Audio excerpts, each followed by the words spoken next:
I got my trusty drink somewhere here. All right, what are we going to work on today? Well, we're going to continue with this guy. Let me get the camera right, comfortable, get him comfy and where I want. Let's see. Well, there's a few things I want to work on. I think I want to work on his cloak. So, I want to paint his cloak red, but I want to keep it in the cool spectrum like the rest of the figure. So how do I go about doing that?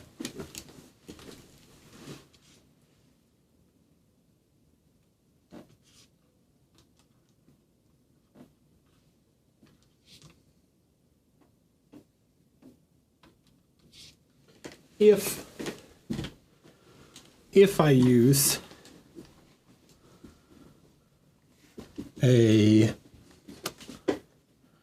red that is too vibrant on this figure, say I use something like Chimera the Red on this guy, who's like generally cool color palette.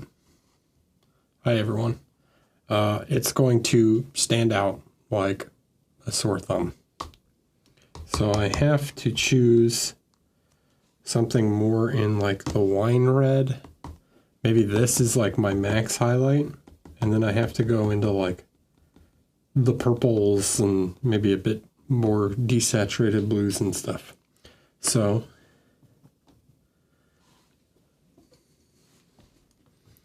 let's grab something like, I don't even know if I want to use magenta. Magenta is going to be pretty powerful.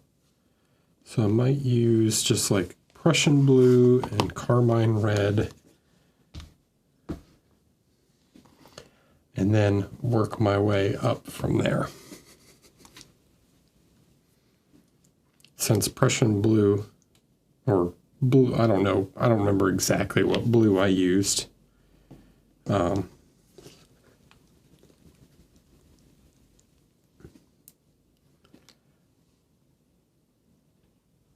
But there is blue in the figure, so using a more blue will help.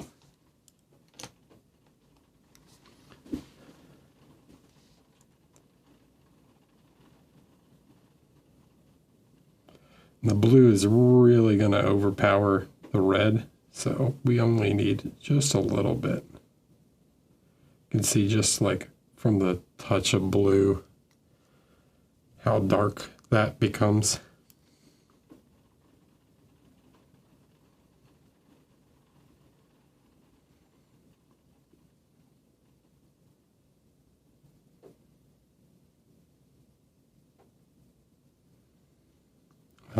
Yeah.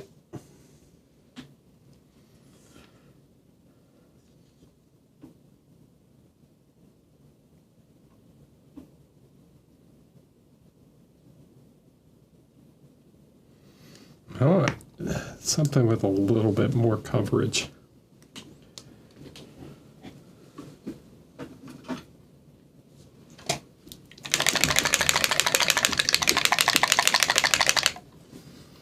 I'm actually going to grab, this is my mixture of red. This is one of the colors that could have been a one of the Chimera expansion colors. Maybe it'll still come out at some point. I don't know. But it's effectively like a wine red. Guess what? There is no the red in this mixture.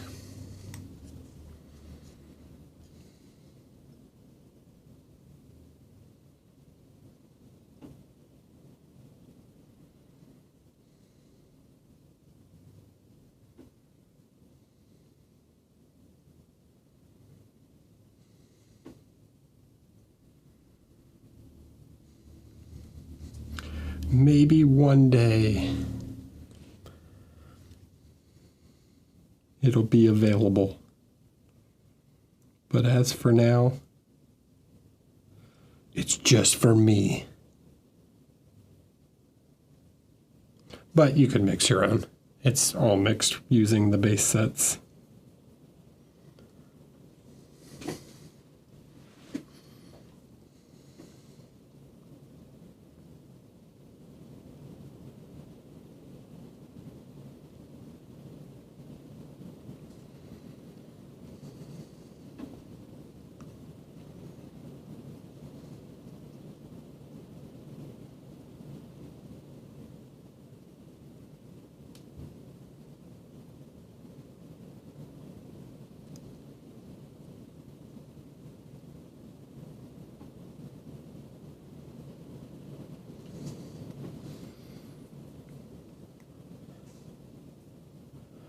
No, the red in the mixture at all. It is, I'm trying to remember exactly what colors I used. I believe it is magenta and warm yellow. An X-Wing pilot. Hello, welcome. Thanks for following. Magenta, warm yellow, there's a little bit of white, I think, and I'm trying to remember what the other. There's one more. Can't even remember my own mixture. I'd have to look it up.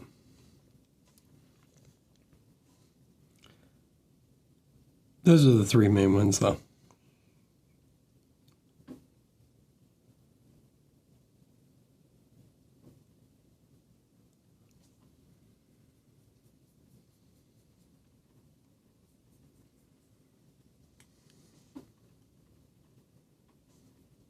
Yeah, the teal, my teal, somewhere right here. This one.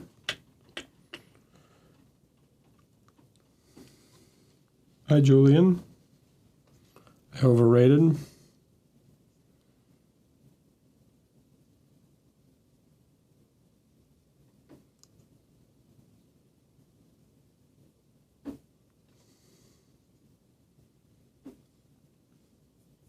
It came in the set with like mine and Mark Mosklin's and Alfonso's. And I think Max Ricciero. Yeah, there's some other turquoise or teal in that set too, which I have not used yet. And then Fabrizio had a set, and Rogland had a set.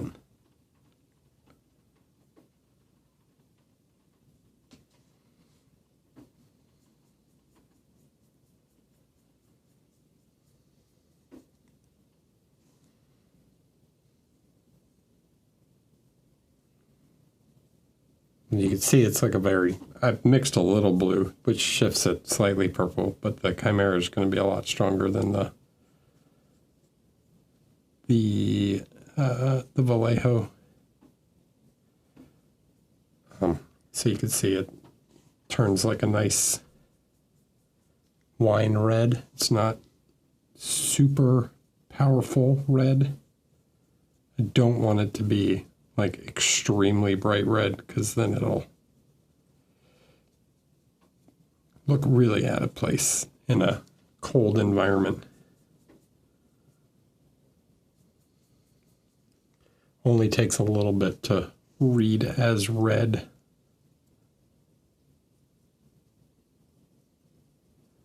When the rest of your colors are basically blue.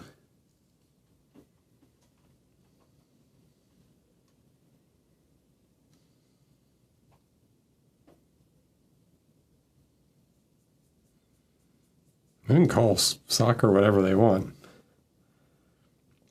Hi, Steve.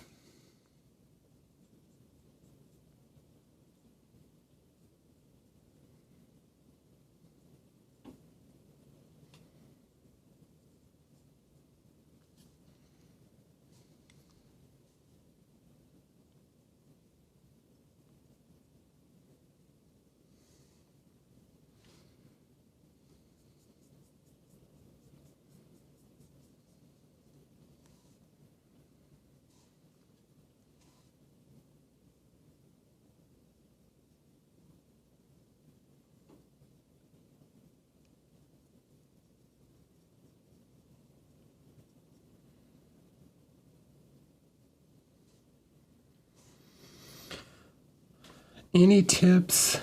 I mean, that's a pretty broad question. Tips for beginner miniature painting?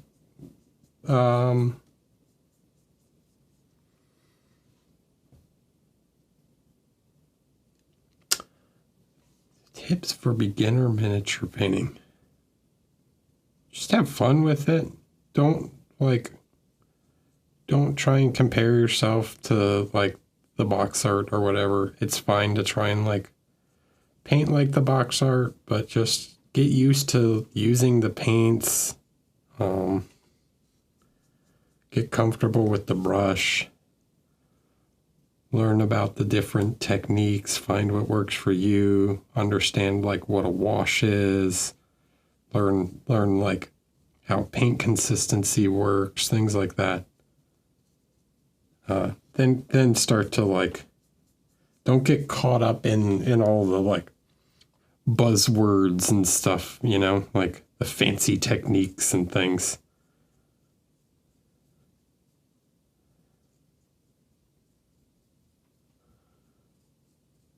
Everybody wants to learn OSL and non-metallic and all these other things. It's just get comfortable, like painting crisp and defined, and then you can move on to the other stuff. Yeah, basically.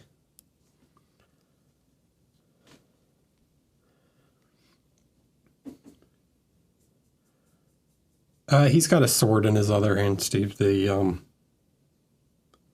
I just left it off because it's like crossing over crossed over his chest and beard a lot, and it would have made it very difficult to try and paint some parts. So just leave it off for the time being.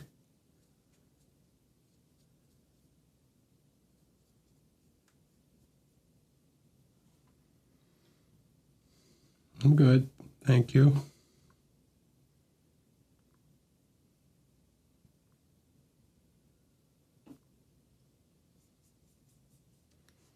He also has the option to do a two-handed axe.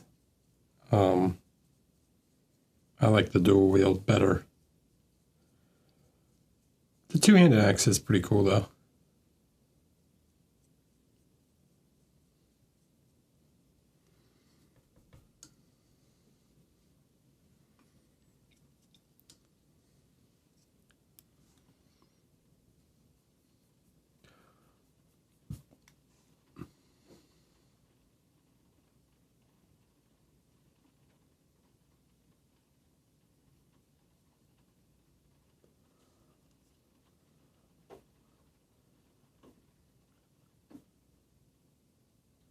Yeah, I mean, non-metallic really isn't a technique. That's very true.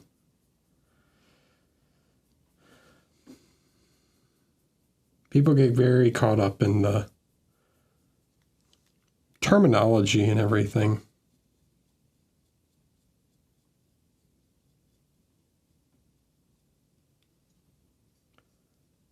They are all just means to an end.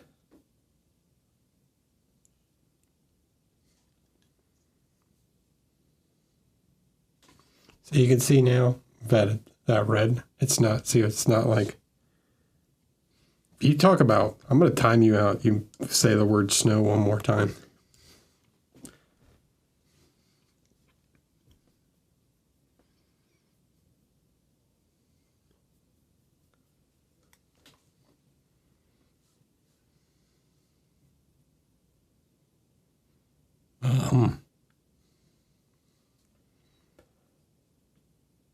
But the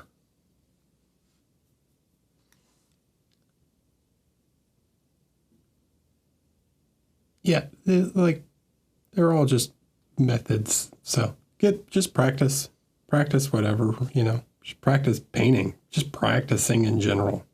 Sure, you can then start to like be like, okay, I want to get better at doing X or Y, but just getting paint on miniatures is a big step.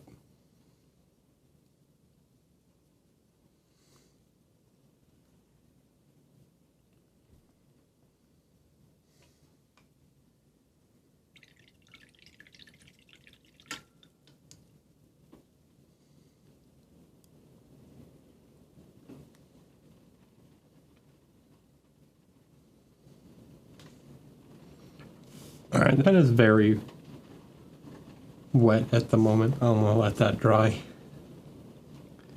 for a bit. What else do I need to paint? I got a lot more metallic to do, but we've also got little belts and straps and things, so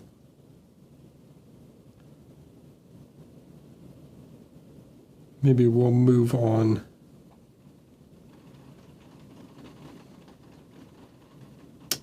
Trying to decide.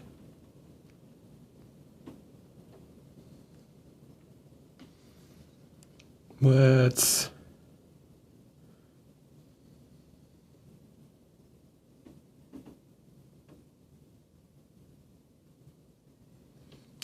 do a little bit more of the metallic.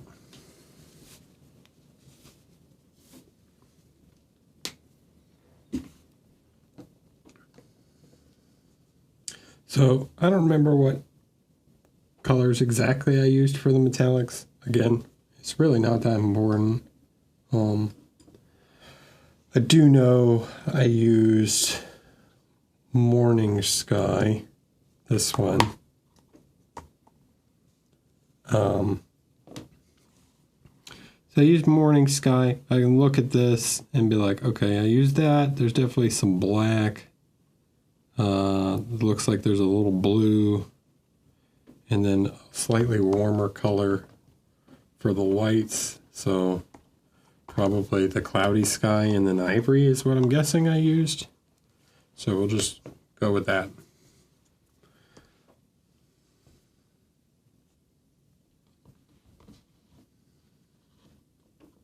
I could look back at the old video and probably see.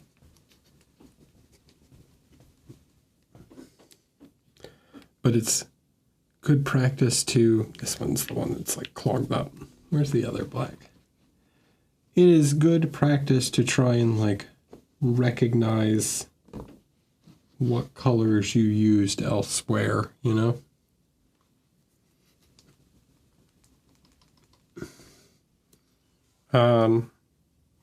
Vallejo and Chimera are the two paints I use the most.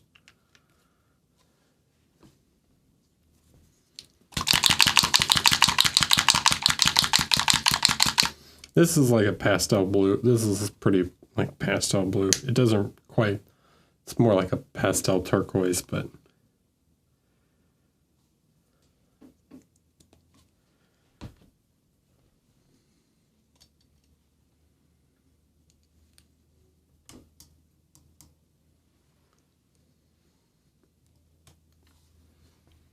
okay.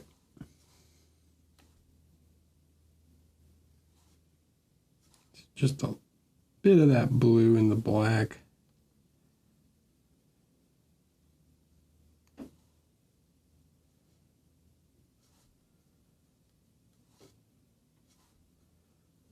Don't squeeze the heck out of the bottle? I don't know.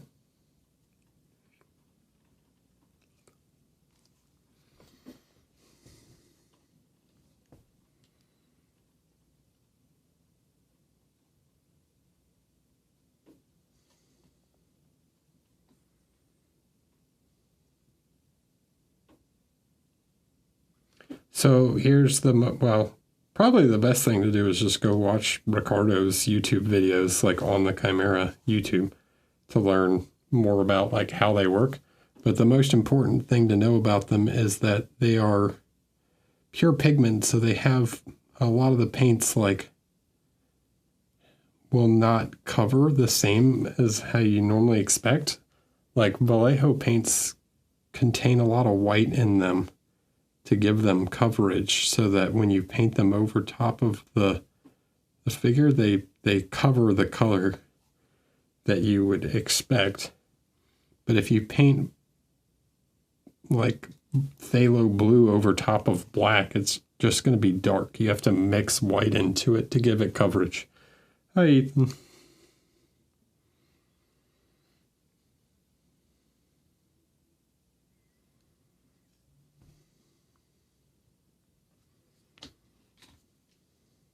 What are some of the best Viking Norse mythology figures I've painted? I don't know how many Vikings I have painted. I've painted a lot of figures, so I'd have to like think back. I painted one recently. Hold on. I'm fine. Grab them.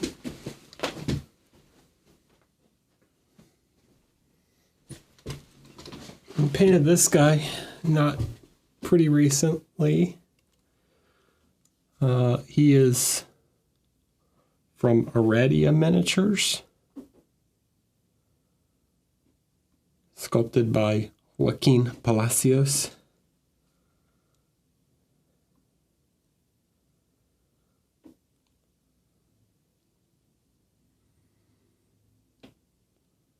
Could do the zoom. Oh. He was a fun one.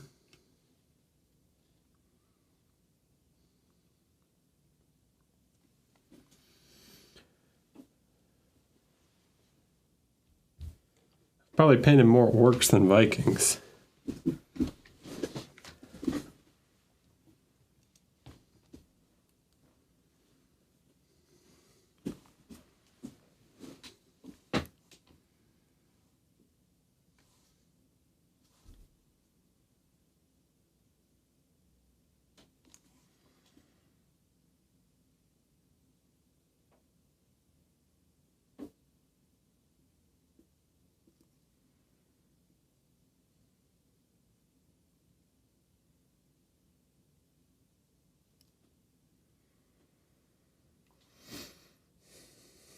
Thanks, Sambies.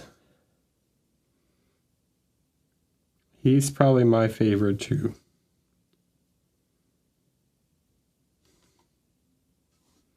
My favorite paint job, I guess.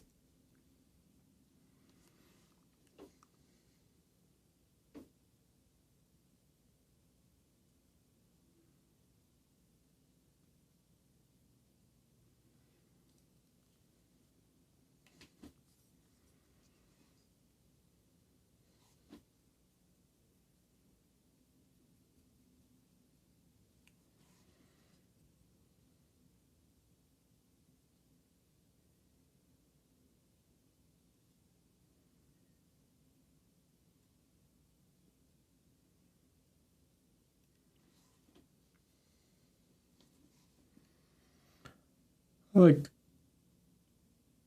don't know. I like most of my figures. Not all of them are masterpieces or anything, but you know, enjoy the process on most of them, you know. If you're not enjoying it, what's the point?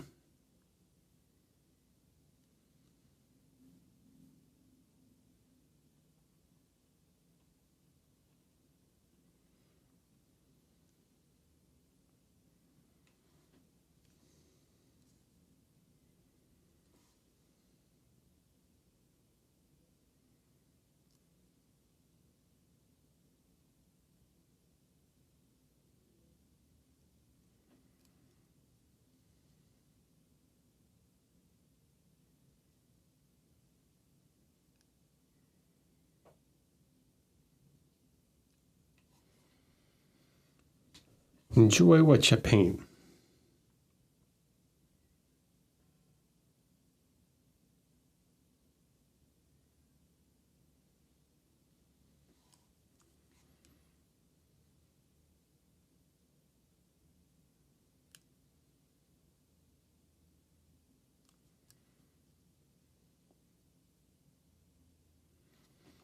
I think if I have one other tip for beginners would be to like vary up what you paint. I think a game, like I know a lot of, you know, most miniature painters, there's a few that didn't, but most I would say start in miniature gaming. And I don't think necessarily painting like Warhammer 40K armies is like the best way to get better if you're looking to improve, because you're kind of just painting like the same thing over and over again.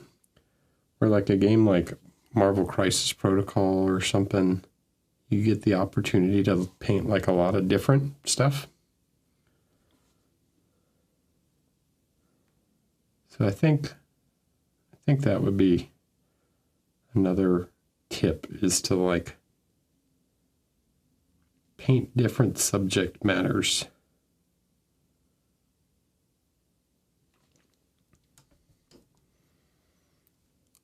Because you can get really good at painting the same Space Marine, but you're only going to be really good at painting that Space Marine.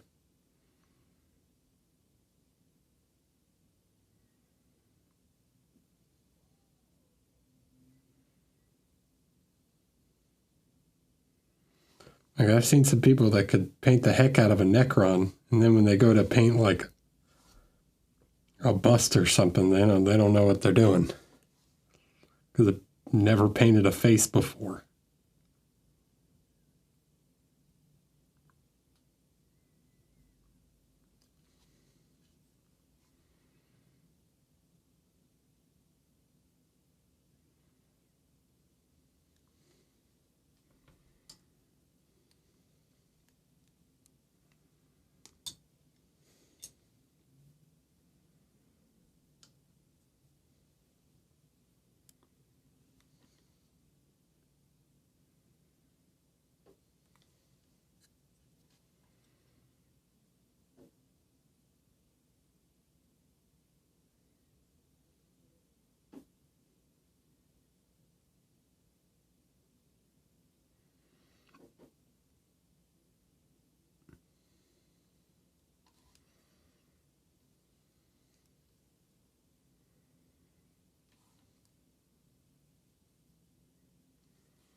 See you later.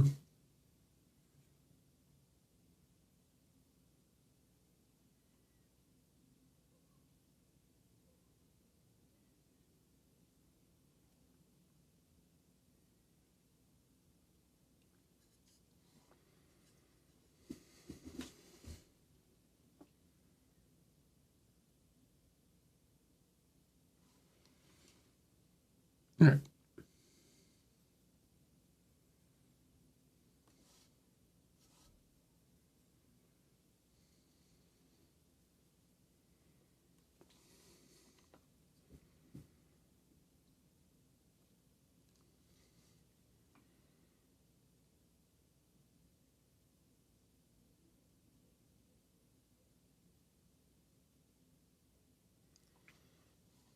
Yeah, I mean, and don't worry about like competitions and stuff when you're first starting out. Like, I didn't enter a competition. I painted miniatures for like 8 years before I entered a competition.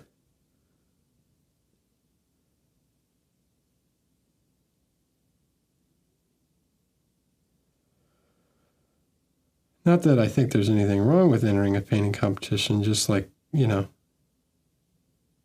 the goal should be improvement and not necessarily medals. So as long as you keep the right mentality, like, what are you doing this for? That's important also.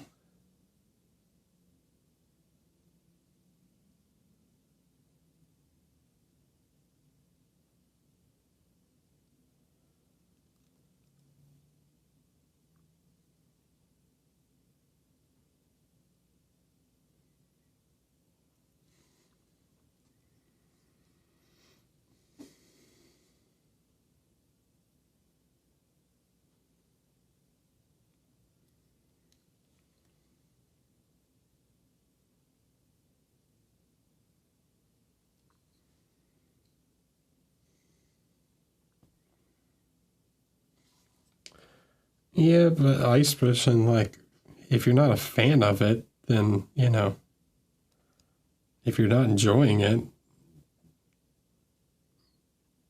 that's not a good thing, though. You have to enjoy what you're painting.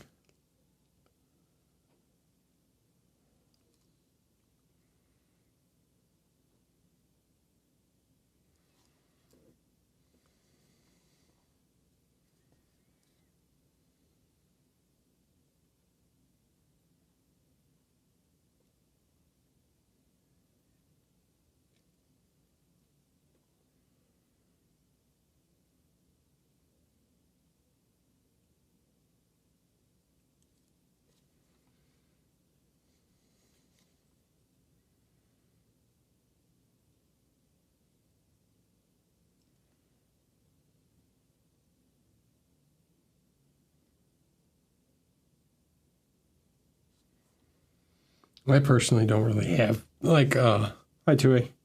There's not really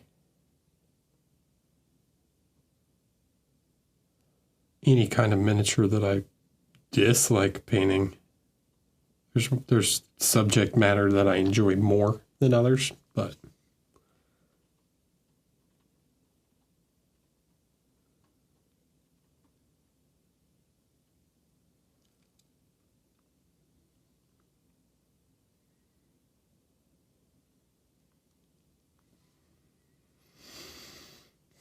yeah, dragons is not great. Mainly just because it's gigantic. I just don't want to paint anything that big.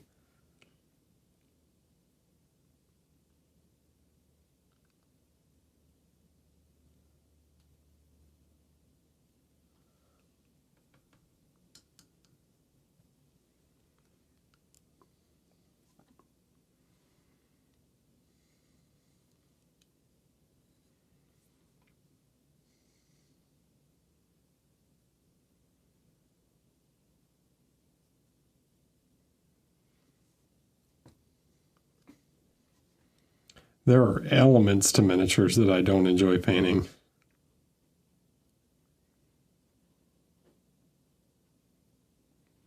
There are some on this figure. Overall, I think this figure is really great, but this crap, that shit's a nightmare.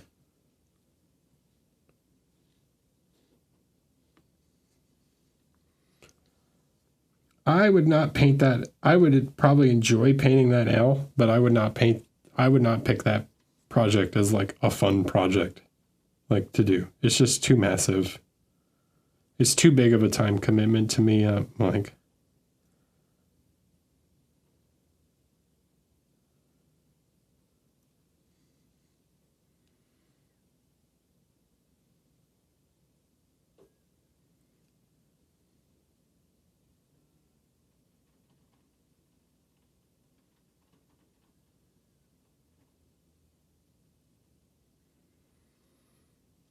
yeah, the inside of the bracelet, it's straps to it.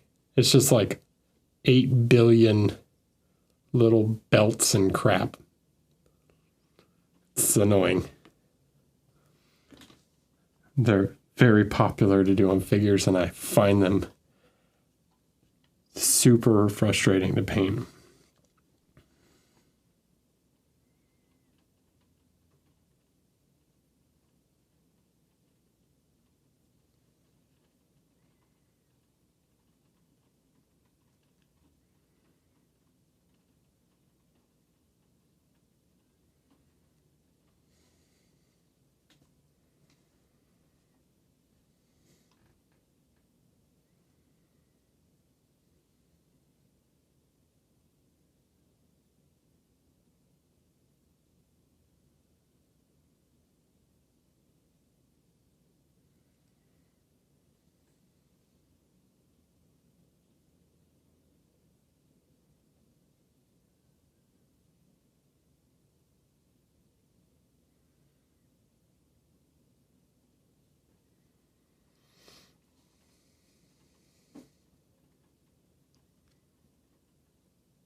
Yeah, that's what sculptors love them, which is surprising from Torben because he's a painter also. Sculptors love them because they add a ton of detail. But yeah, they suck to paint. They are not fun to paint.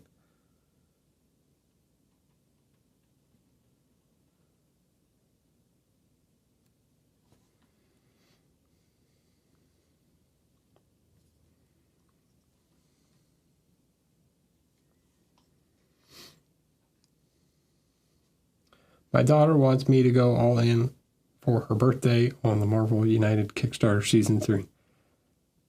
Yeah, I've seen the Galactus. I worked on that project. I painted some of the figures for the Marvel United Season 3.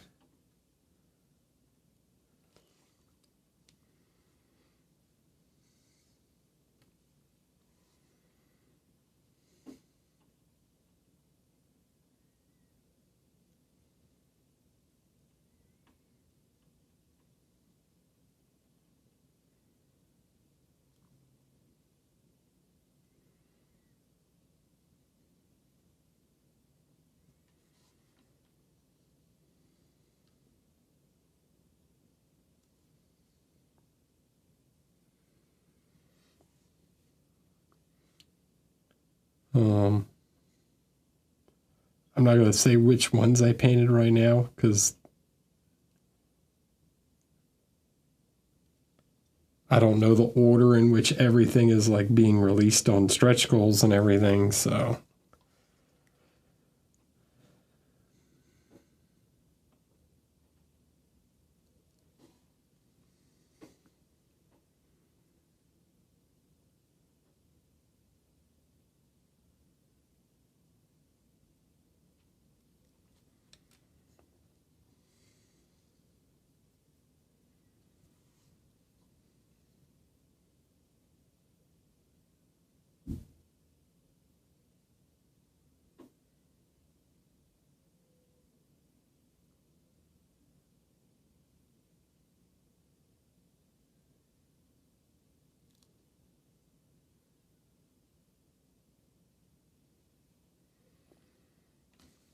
Say, but yeah, those are super fun.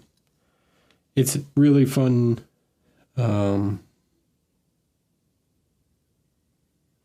try and like emulate that style.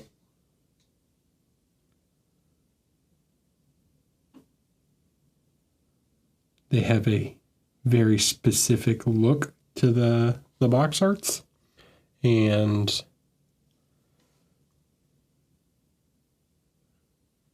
everyone that works on that project has to meet that style. They have to look consistent.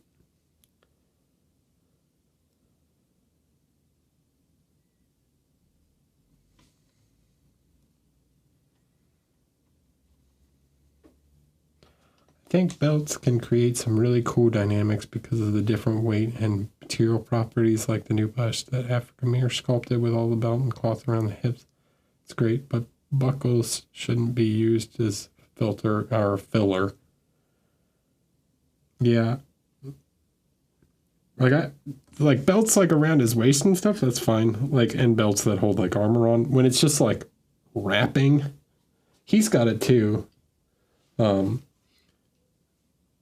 Where it's just like fur with belts in it, you know?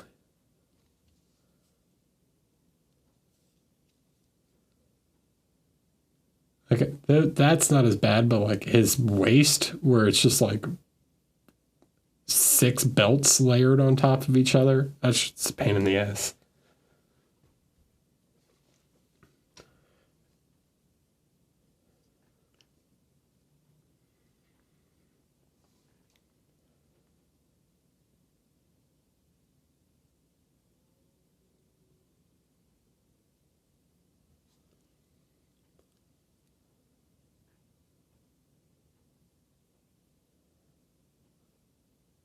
Love belts.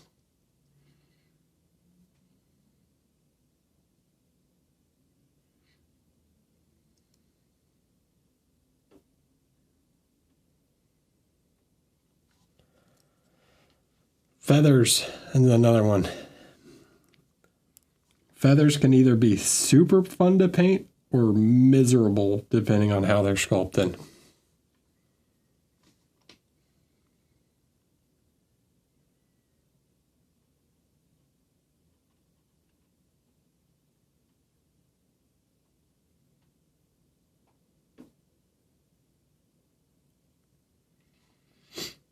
If it's over detailed, it's a nightmare.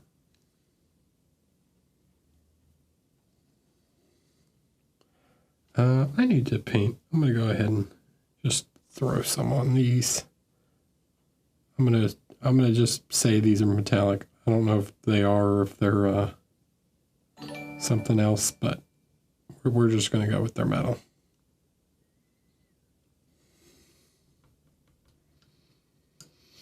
Dystopian Warlord. Hello. Thanks for following.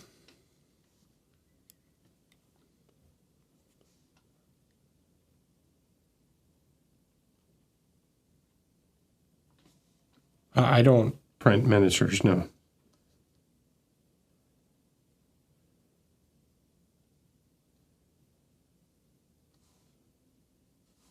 I don't do the like Patreon STL thing. It's all, everything I paint is like produced by a company. I know some people that, you know, do this for a living and do 3D printing. And if I had to get something printed, I have people that I would go to get stuff printed. I've painted some 3D prints of like one-off figures and stuff, but no, I don't do my own 3D printing or anything.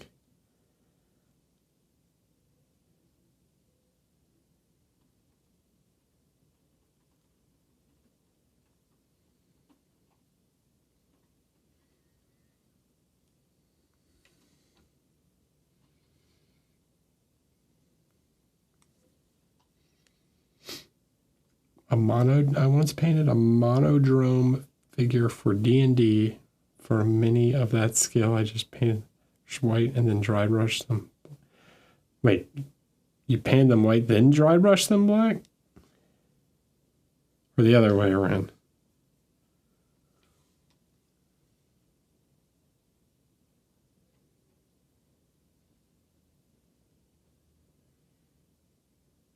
Here's my gripe about figures. Or about feathers.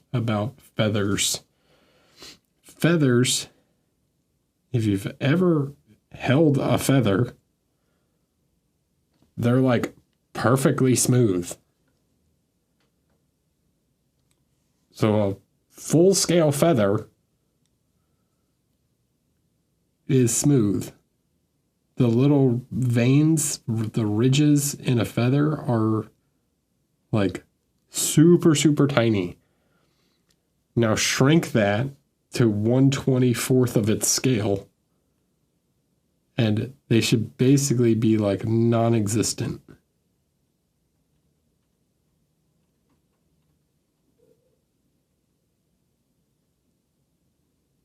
It's another one of those things where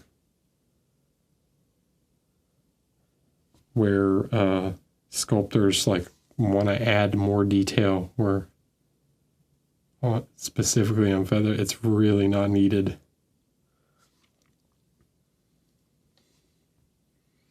Sometimes it's like so deep, the texture is like so defined that it kind of ruins the scale.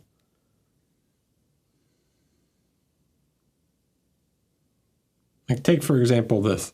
This is not, I don't think this is supposed to be an actual feather. I think this is supposed to be like a little piece of jewelry or something. But if you sculpted a feather like this and you put those like deep ridges, I think this is actually supposed to be a leaf anyways. But let's say this was a feather. Like that would be insane. No fit, no, like the one thing on sculpting feathers I don't mind is where they just put like the little notch. Put a little notch in it, that's fine. I don't mind that.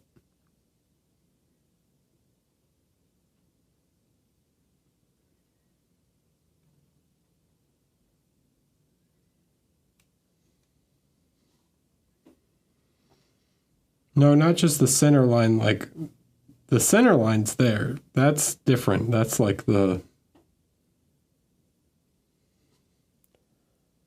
it's the little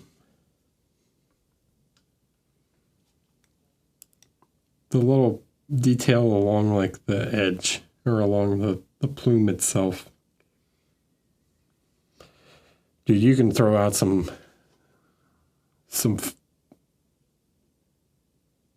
feather vocabulary, but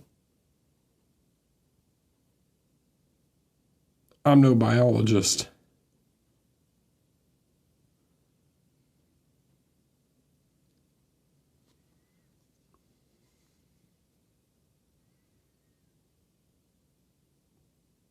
I'm no bird lawyer.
I guess, to like,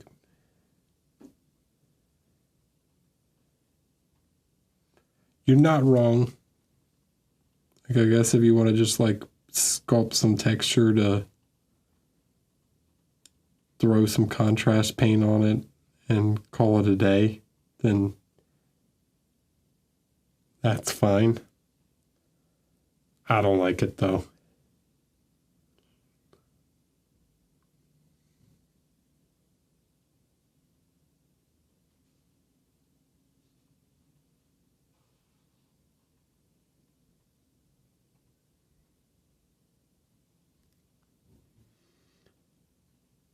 And what matters is what I think. Okay?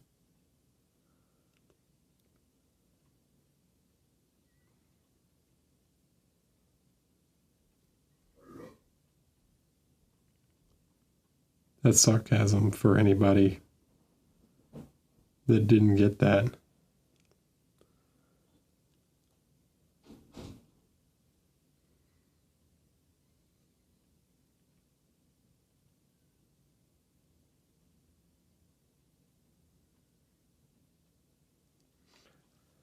I am probably the furthest thing from the intended audience on most miniatures.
Not gonna happen.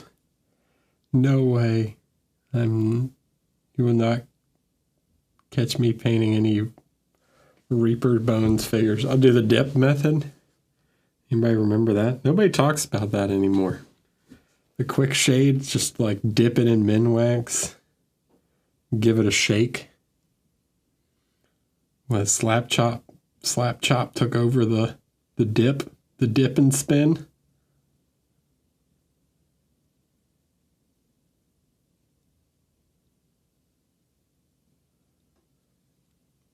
That was like all the hotness 15 years ago.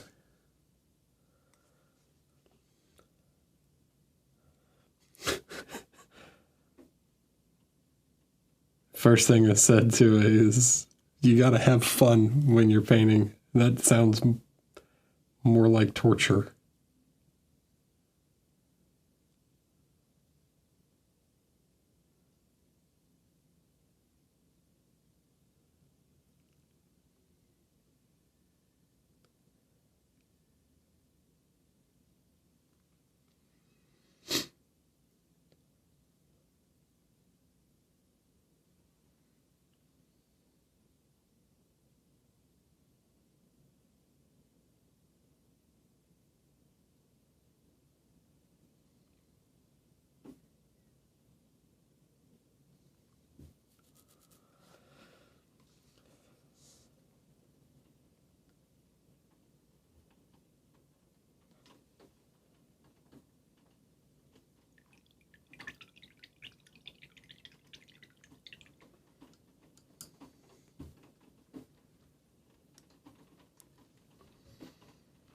I think John's funny. I don't think he intended that video to like be as contentious as it was with the whole slap chop thing.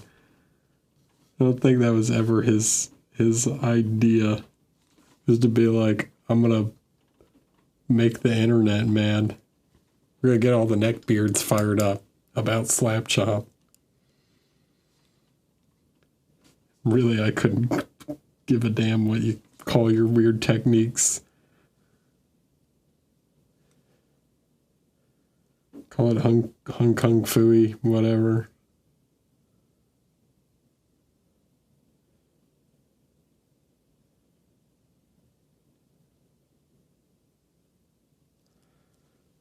The George Foreman grill.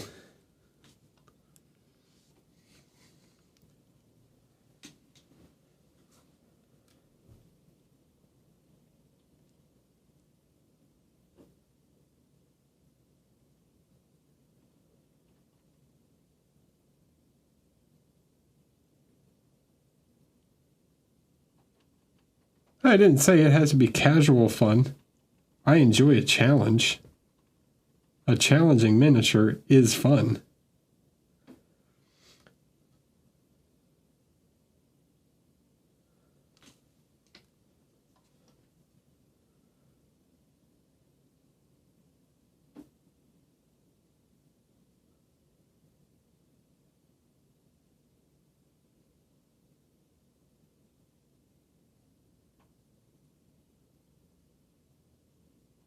But I wouldn't consider a Reaper Bones figure the correct kind. That's not the challenge I'm looking for.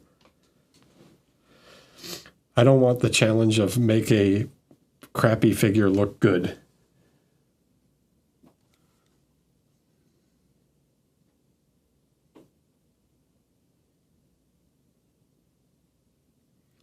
Though I do have to do that sometimes.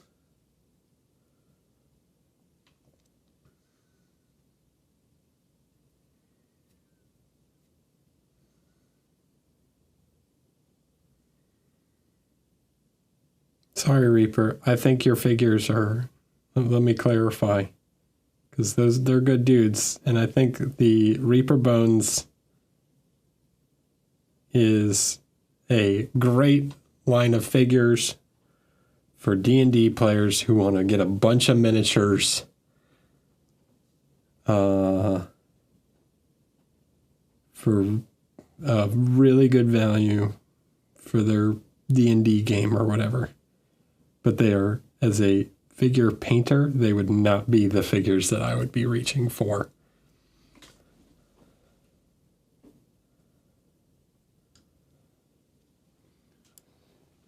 Yeah, it has to be my kind of fun. Exactly. You're getting it now.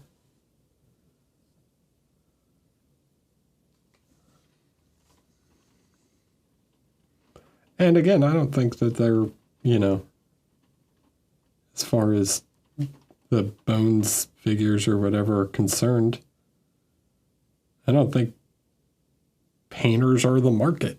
They're not the intended audience. The intended audience is people just want some skeletons and crap for their D&D game.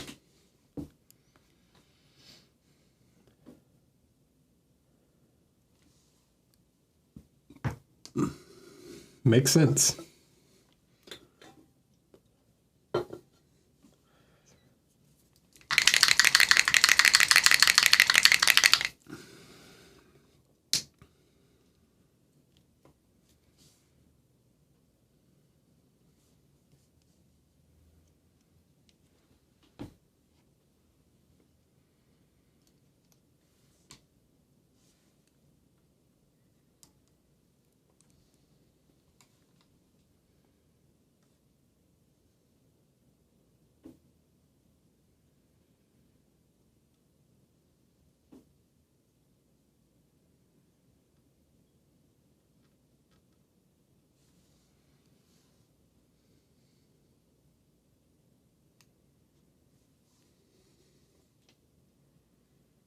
And that's not their point. Yeah, that's not it's not the point of them.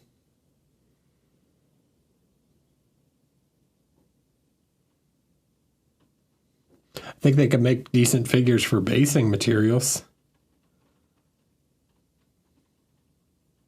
Something that's, if you wanted to do a big diorama and needed a whole bunch of cheap figures for the base or the background or whatever, that's you could use that where you don't need them to be like, they're not the the focal point.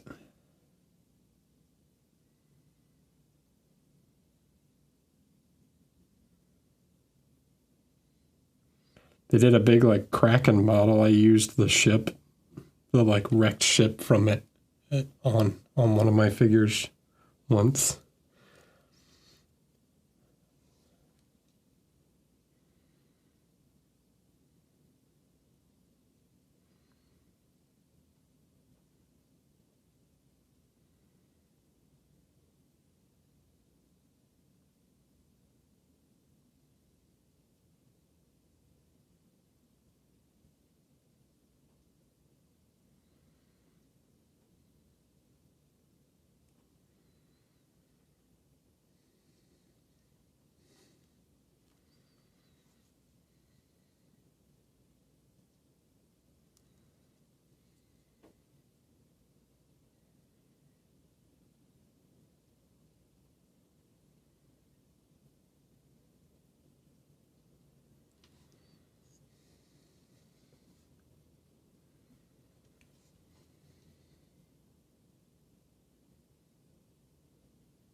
Yeah. You can be in, paint what you want. You know?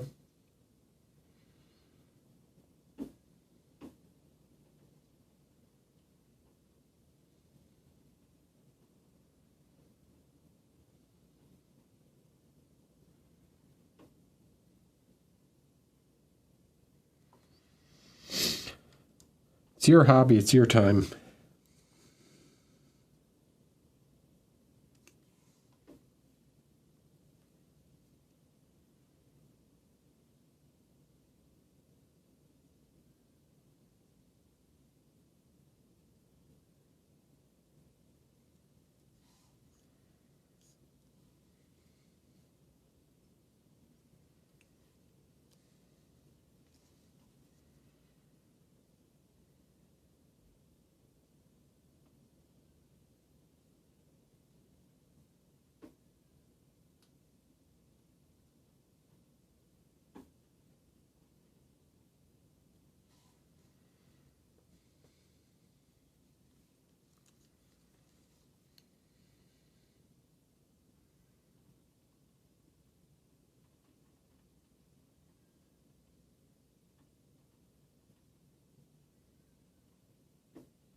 All right.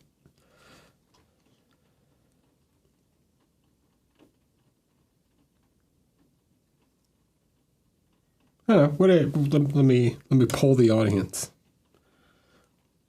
What is your favorite scale or subject matter to paint? Yeah. Fantasy, sci-fi, 32 millimeter, 75. Are you like Dan and you love painting giant dragons?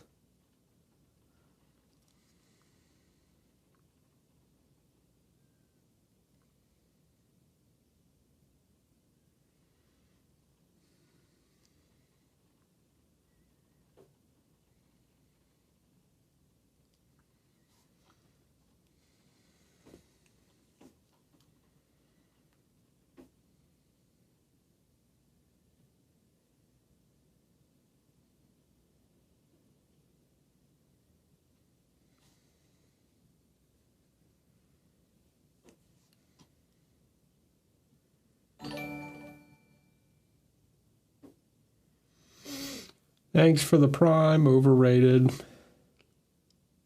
Appreciate that.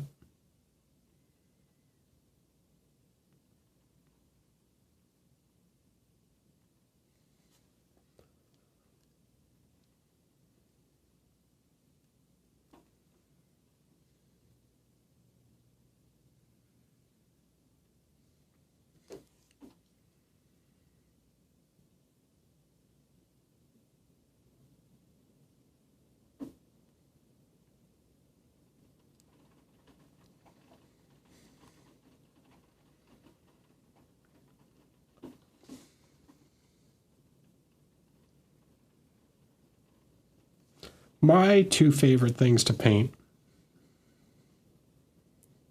I like painting 75 millimeter figures if I'm like in a serious project.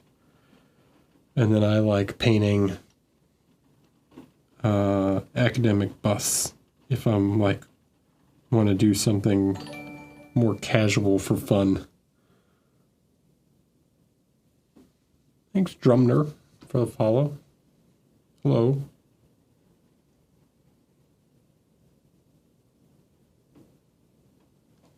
No, I use the Vallejo stuff, the polyurethane acrylic. Hold on. I'll grab a bottle to show you.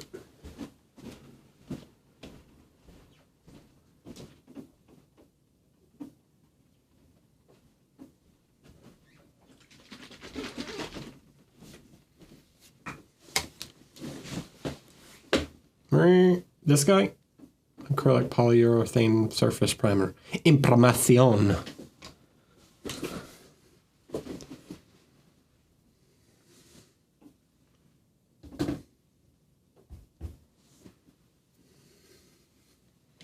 No, the two, oh, I do like, wow, painting Warcraft figures, or anything kind of in the style, but that's just the kind of fantasy style I like. People like me to paint orcs. That's more the answer. I enjoy painting an orc, but I think people enjoy me painting an orc more than I do.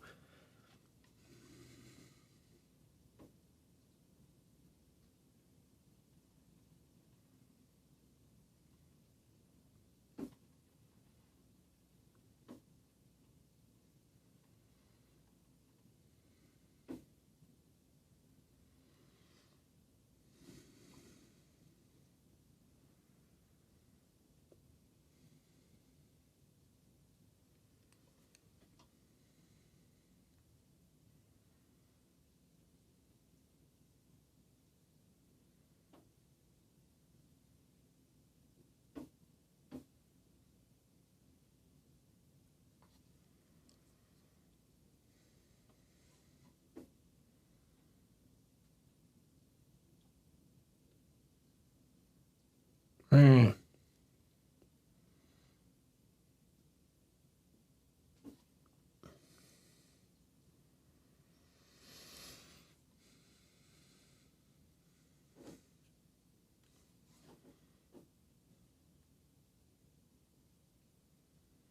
I would say 75 is my favorite scale, but I think probably like closer to 90 millimeter is my favorite scale.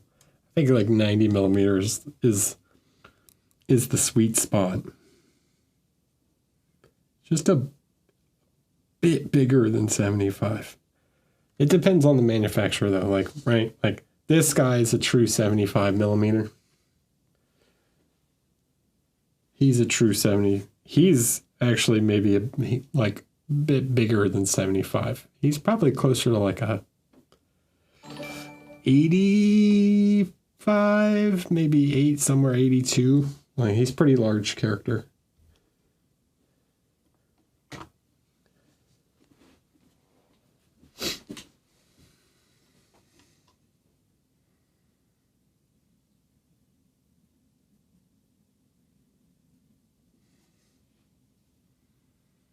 Like just slightly bigger.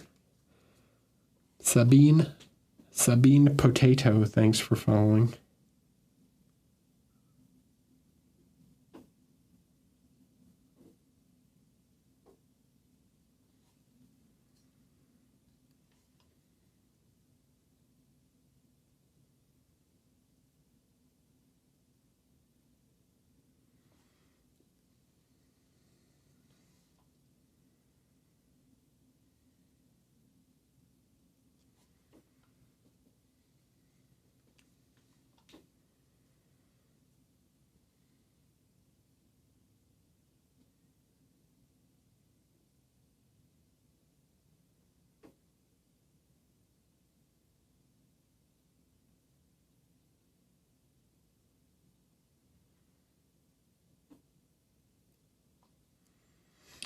But yeah, yeah.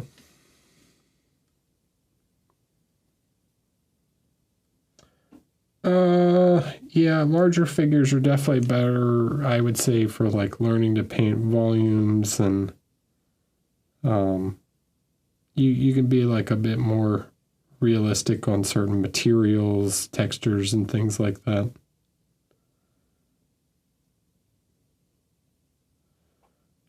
Like the way you paint a face on a 32 millimeter figure and on a bust is completely different, you know?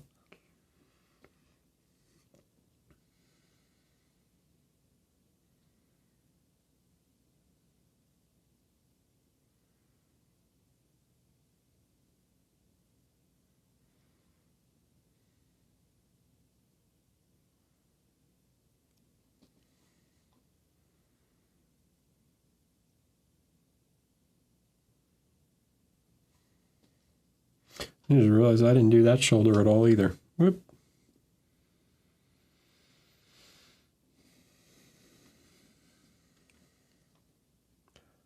But I will probably jump back to the cloth so that you're not just sitting here watching me paint the same silver non-metallic the whole time. As sure as interesting as it is to watch me sit here and paint edge highlights all day.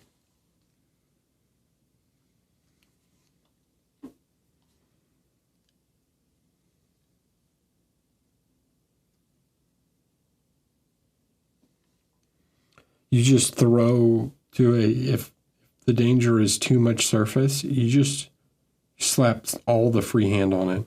Put so much freehand on it. It's free real estate, dude. You just paint a whole mural on there.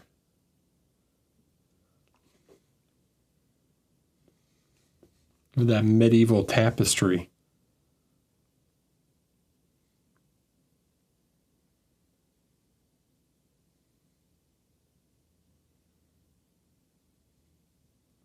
You've got to cover every square millimeter of that figure in detail.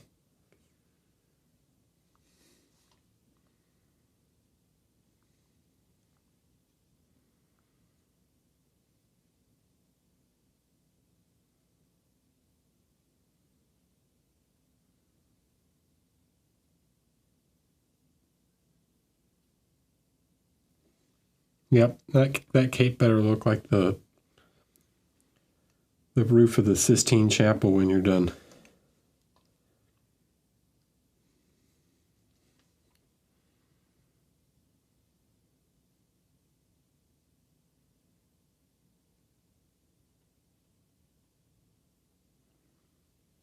This is not real painting advice. Once again, I'm being sarcastic.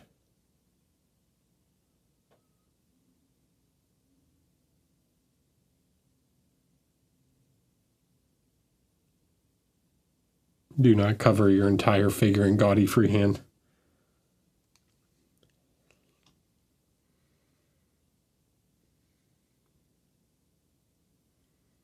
Oh yeah, freehand feathers.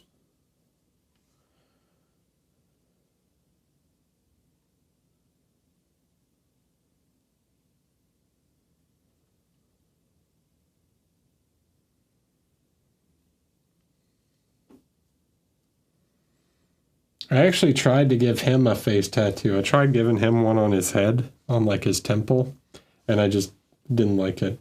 I got rid of it. It went away.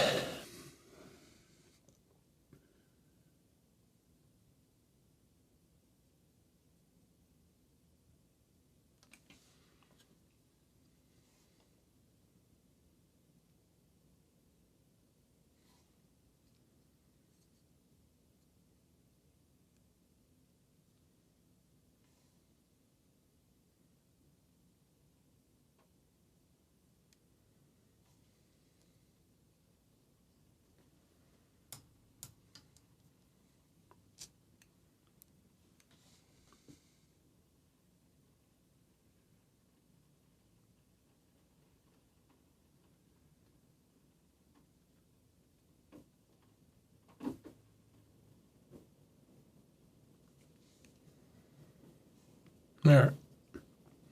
Next layer.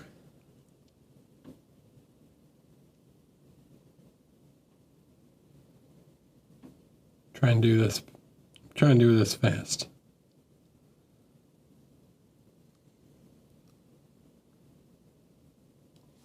Get these edge highlights in there quick.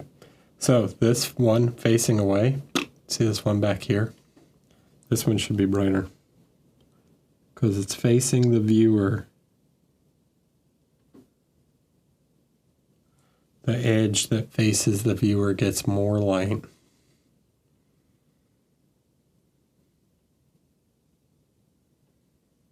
There, I taught you something.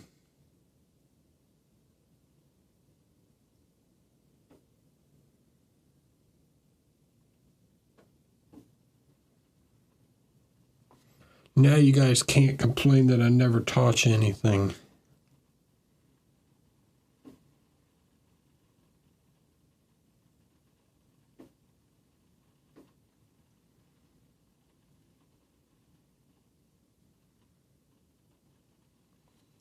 I like to call them danger edges.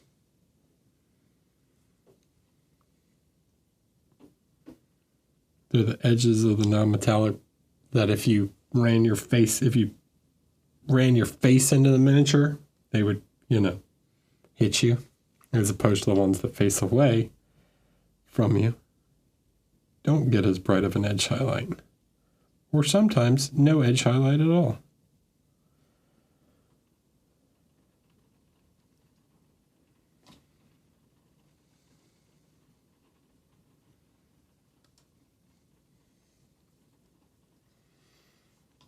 You guys can make that the next slap jump. How to paint danger edges.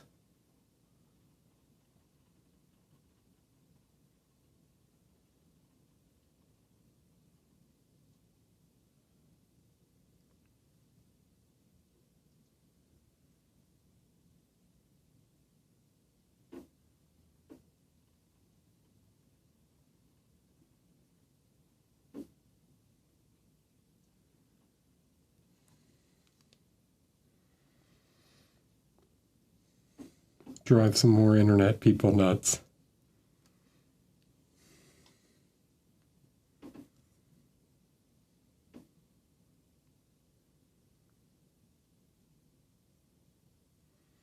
Here, up here, this one, it's pretty bright.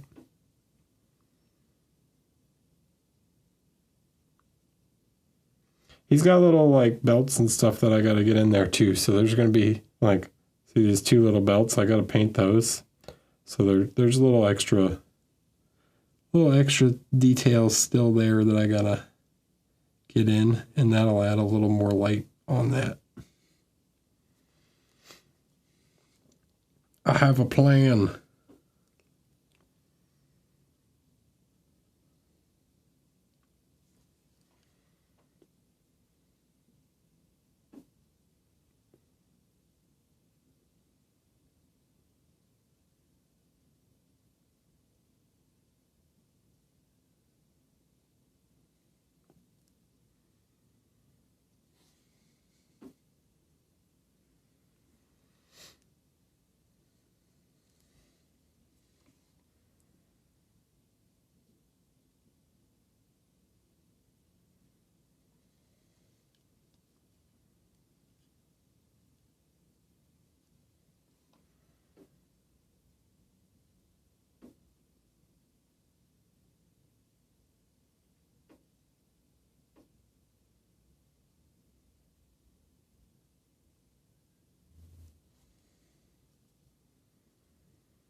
All right, little dots. Bam.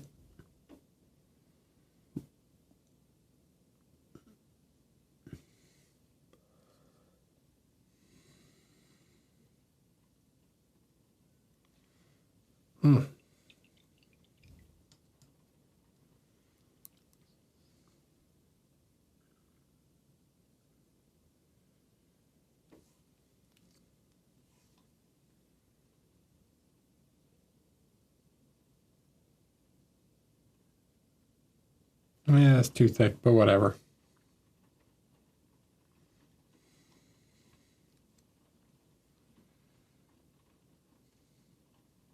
It's a glint now.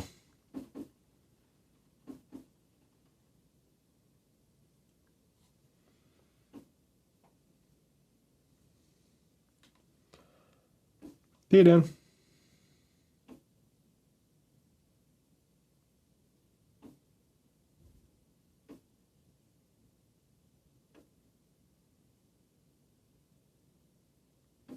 This brush is on its last legs, but we can still get, you know, bit of edge highlighting out of it. It's fine.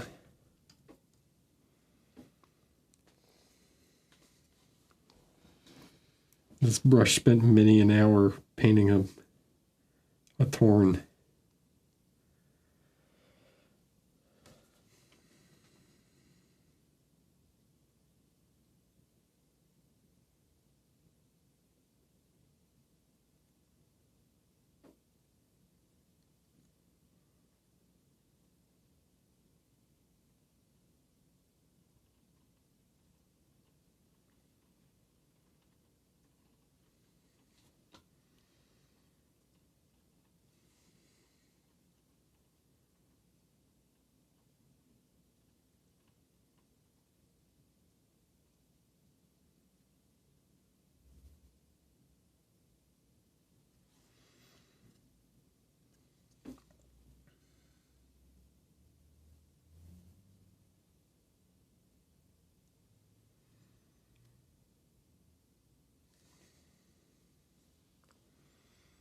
Okay.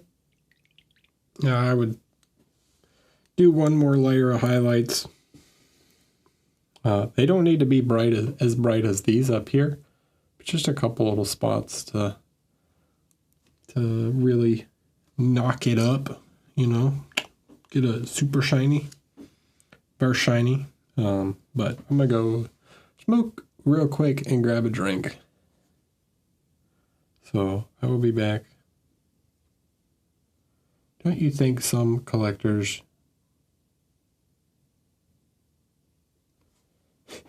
I was thinking that the other day. So you know how Belle Delphine did her bathwater thing? Right? Who wants a Eric brush that I've licked? You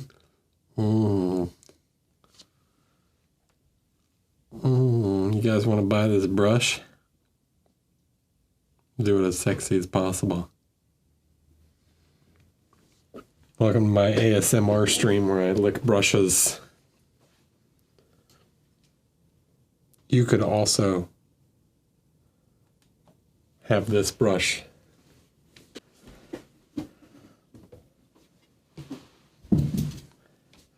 Okay. Let's continue with the red. The red parts. So I'm going to take some of my red. I'm going to mix just a little bit of this into it. Just going to lighten it up just a touch, give it a slightly salmony tone, slightly pinkish. Still going to feel very red with all the cold.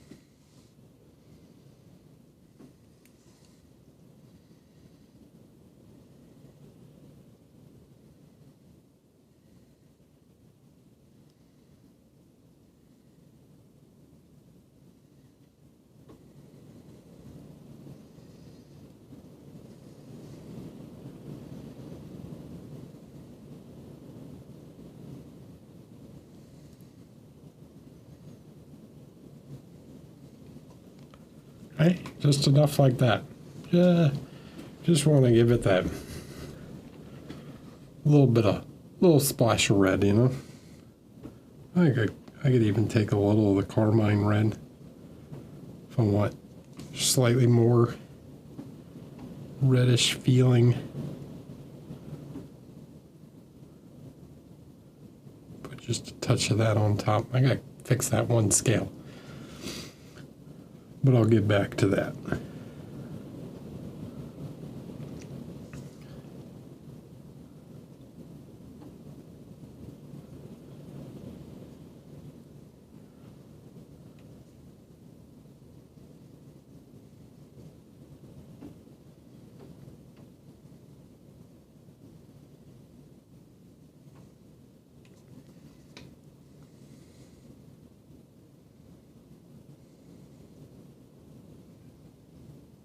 We'll even grab a little of this turquoise, the kind of turquoise green. That's the green will desaturate it a little, make it more grayish. I can use that as a highlight for underneath.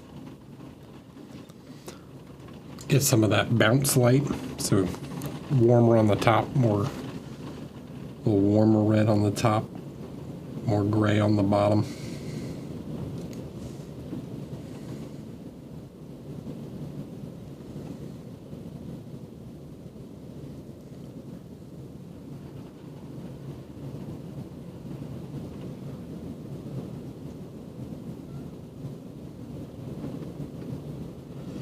See ya, X-Wing pilot. Enjoy your evening. Thanks for hanging out.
Okay.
All right.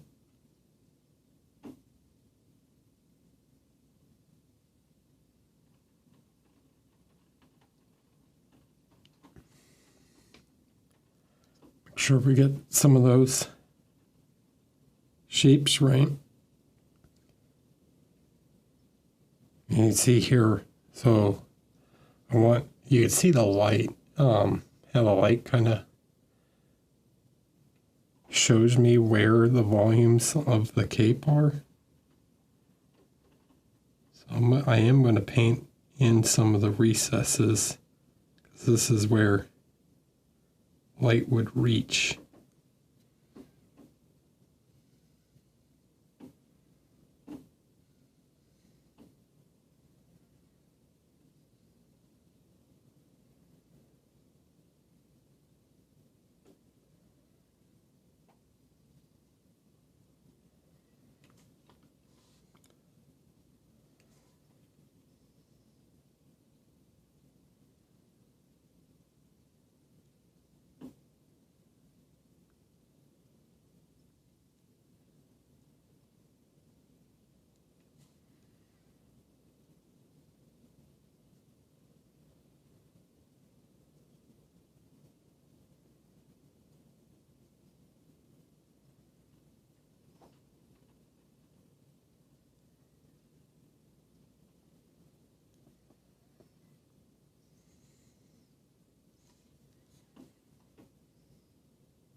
Cool. Now this is all underside and would mostly be in shadow, but I do want to create some of that shape, and also we'll have bounce light from below. So I'm going to take some of the green and just create like a even more, it's like kind of like a burgundy gray.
Easy enough.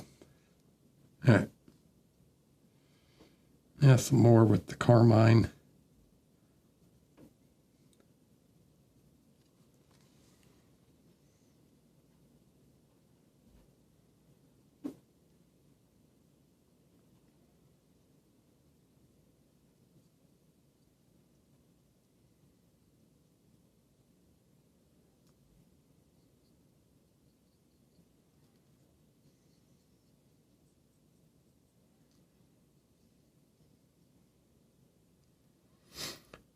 Hello, the garden. How are you?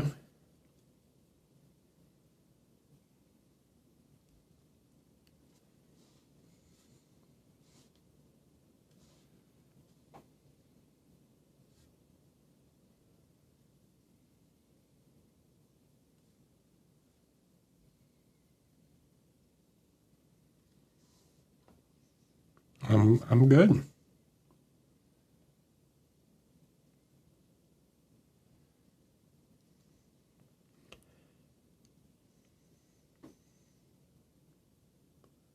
Get these edge highlights on the fabric. I can also like stipple some on the edge. So show that.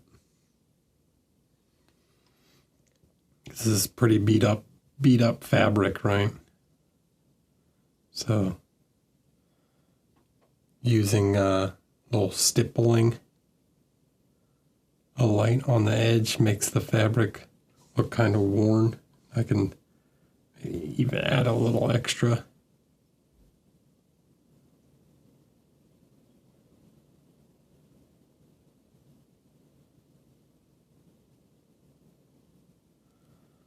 Make it look kind of torn, like the threads, you know, whether it's cotton or wool or whatever it's made out of. When it gets torn up, the dye starts to go away.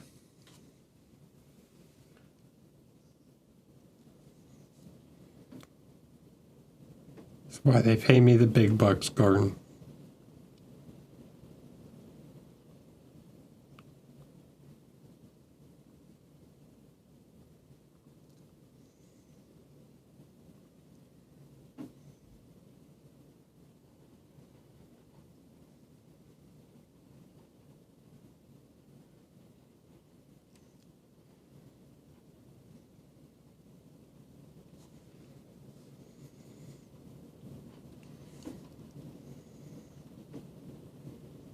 I don't know who they is in this case and what big bucks is, but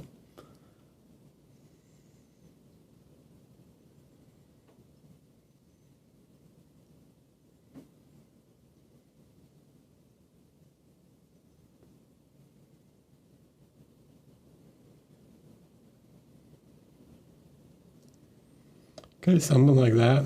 Then we'll bring this back with a glaze to restore some of that color. Right now I'm just trying to create texture on that edge.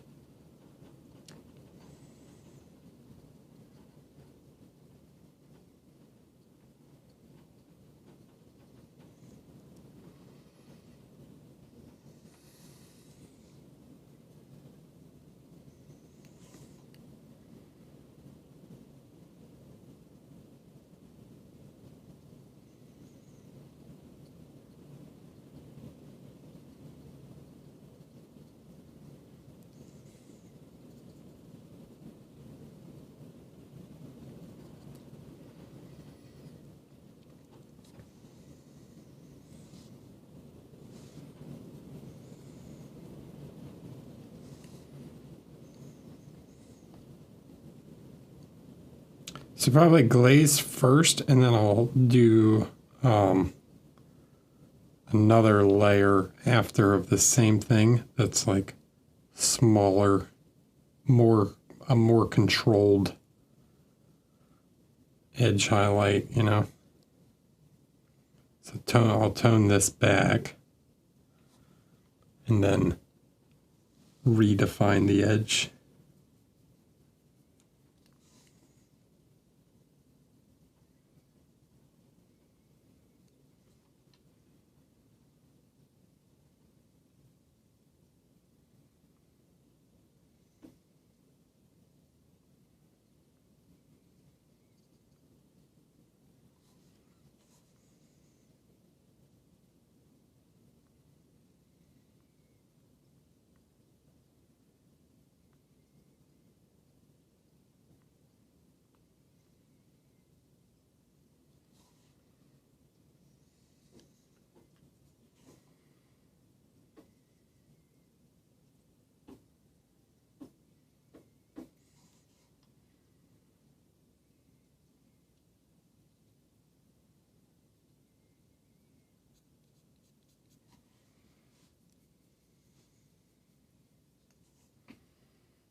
Am I good because I get paid? Well, I don't think I'm good because I get paid. I don't think that's how it works.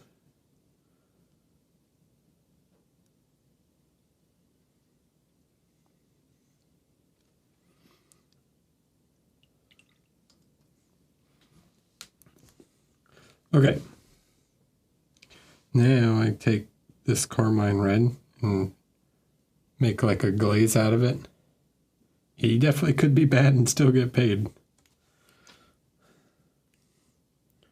And then we can glaze that red back over top. That's going to knock down some of this texture. See?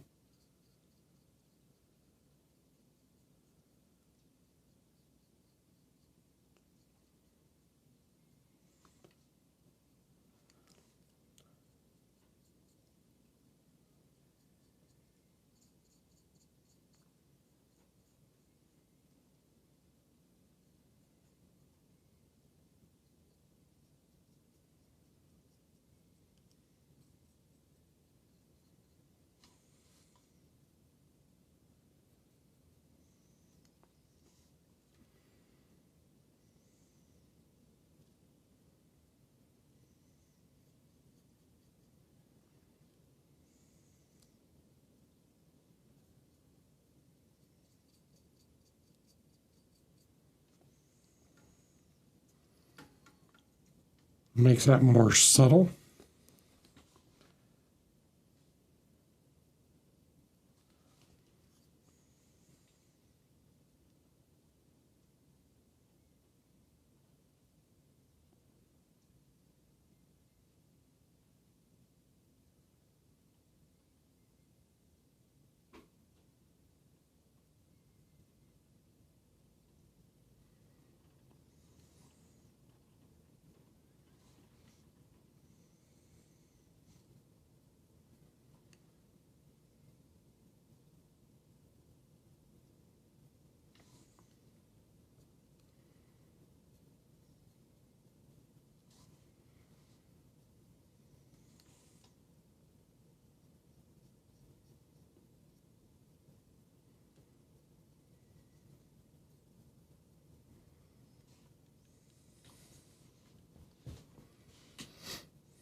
Now I can go back with that pinkish red and just on the edge this time. Now I'm going to be more careful. Just put some dots and highlights on there.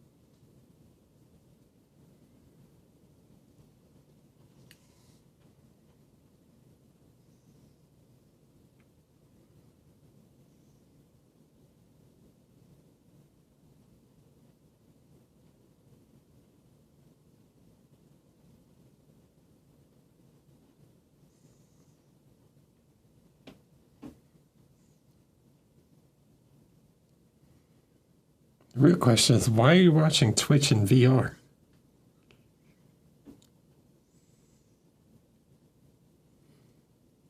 Is this one of those because I can things?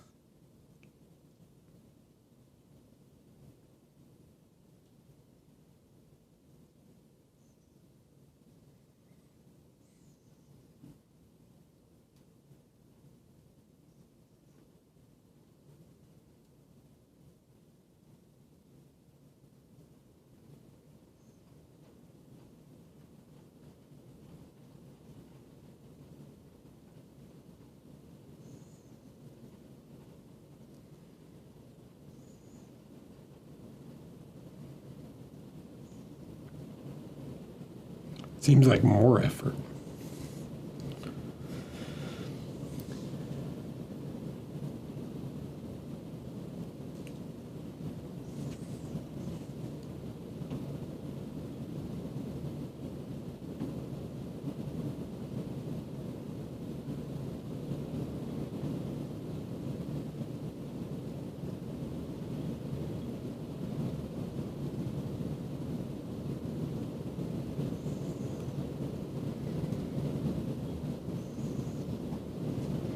Okay. Now I want just another bit of highlighting in a few spots.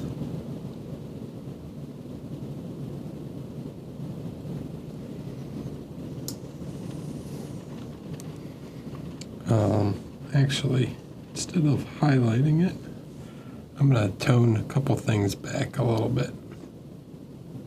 I'm going to reintroduce some shadows.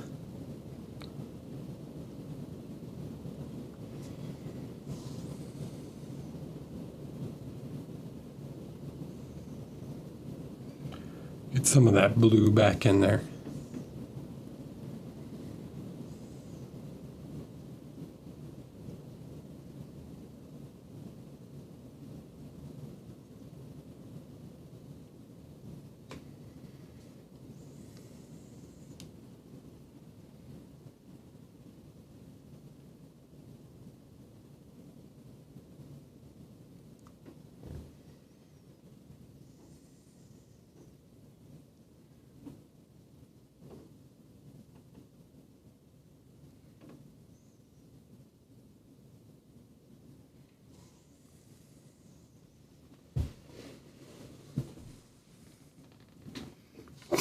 Thanks.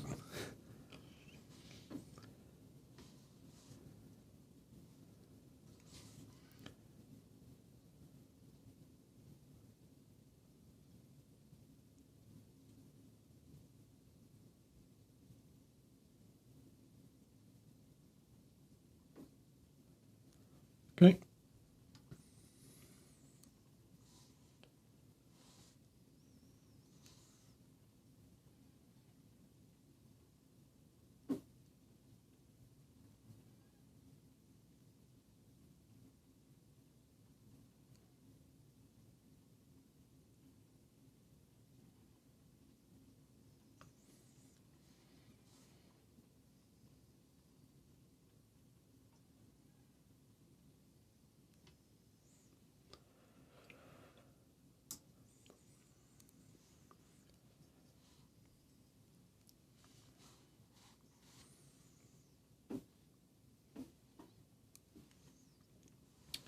And one last, this part of the cape needs just a little more light on it, just to give it a bit more definition, a little more shape.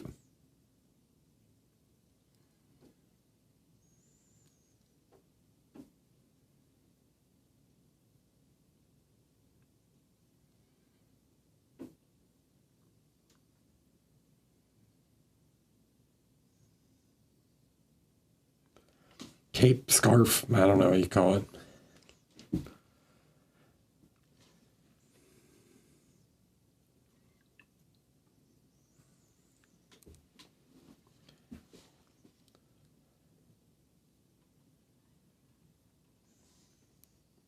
Cool.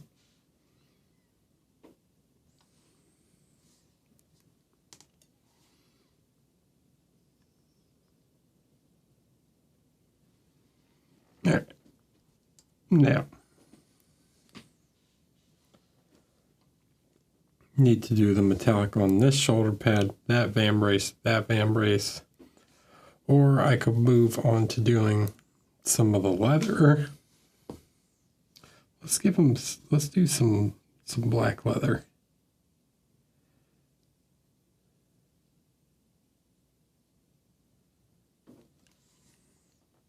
So we'll do the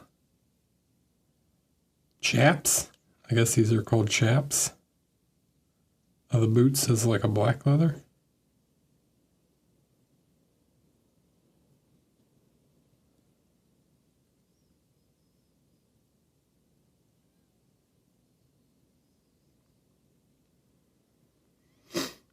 Hi, Ivan. Hola, Ivan.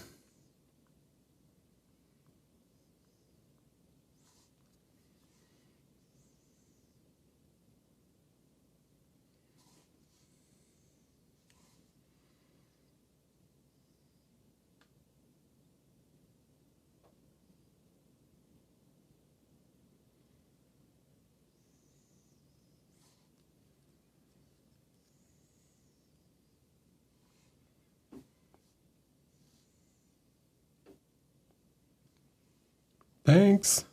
It's coming together. Starting to look like something.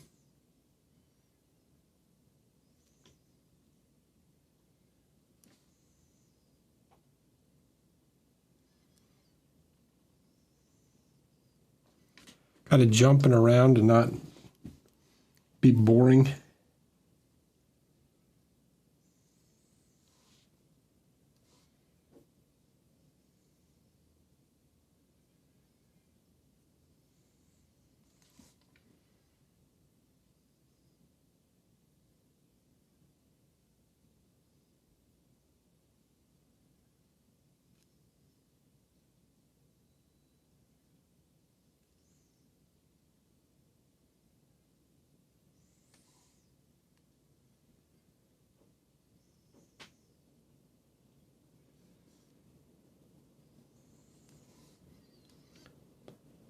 Yeah, but I'm not shaving the side of my head.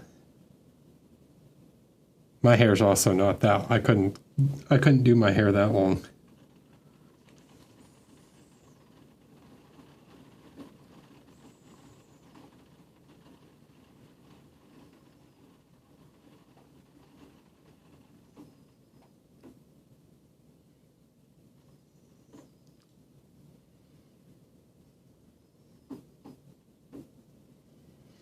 Give me another year. Maybe I can braid my hair like that.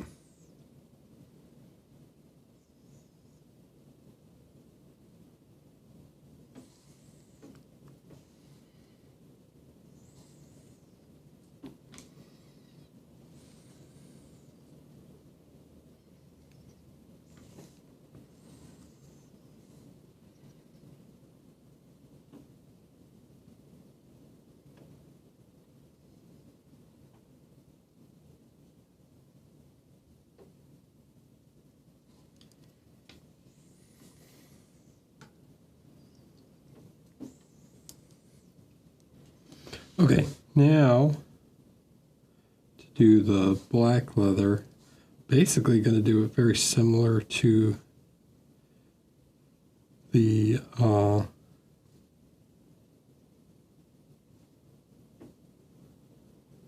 non-metallic, but I want just a touch of red in it. You're having a hard time seeing that. Hold on, let me. There you go. Just a little bit of blue, so I'm basically getting like a gray.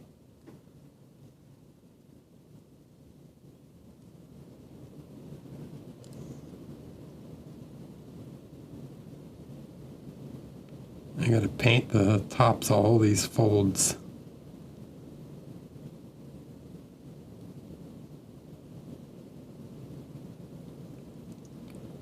So like a slightly cool gray. Like that.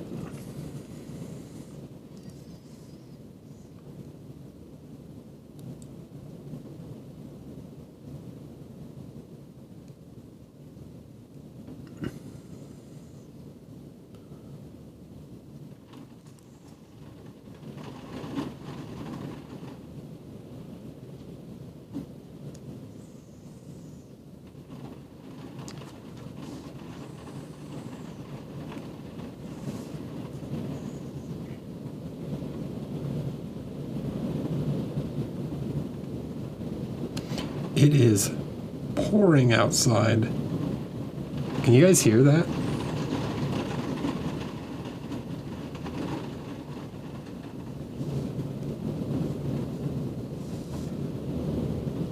It's storming pretty good.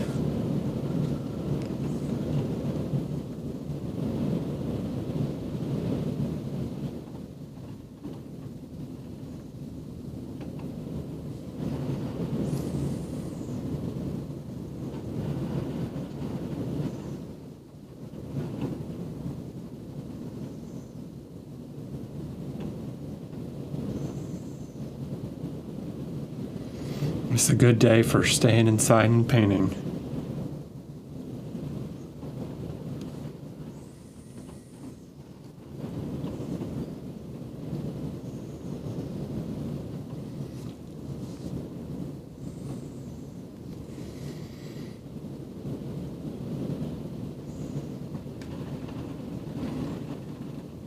Yeah, we don't get hail very often. We had one just a couple of years ago that was really bad, like big, like golf ball size hail. Messed up a lot of cars.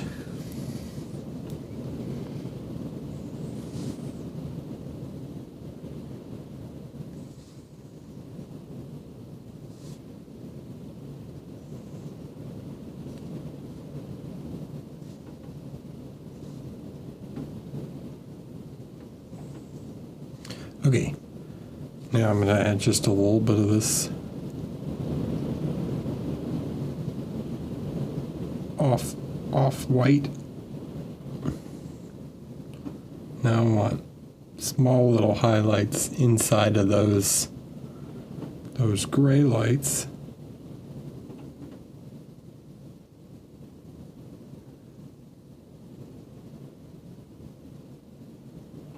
See, I'm going like in a line, so it follows the boot, the light on the boot.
Something subtle. Don't want it too bright. And here I'm going to use more of this green instead. I want this to be colder than the other light because this one's facing down.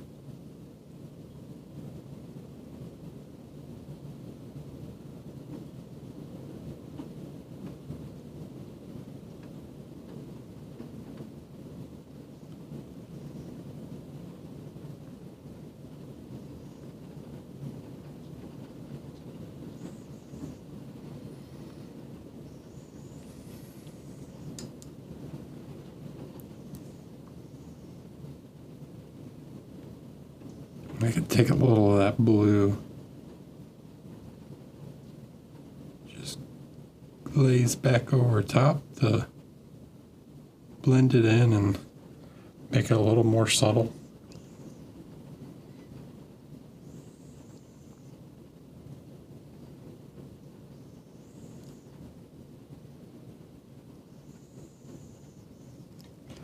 Trying to get that kind of shiny black leather look. And then this one,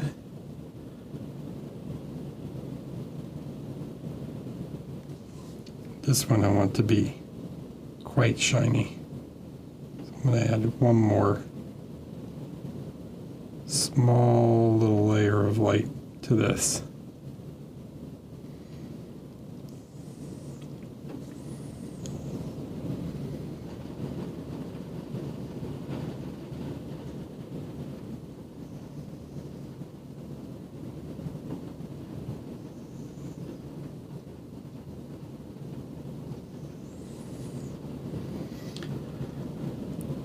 Like that.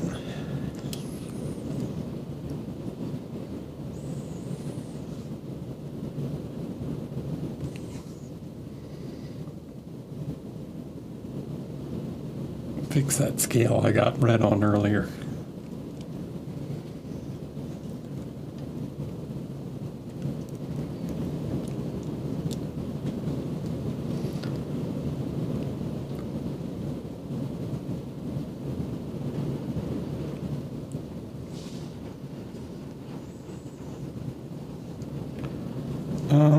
Okay, let's grab some of the sky blue, which I was using in the metallic last week for the lights of the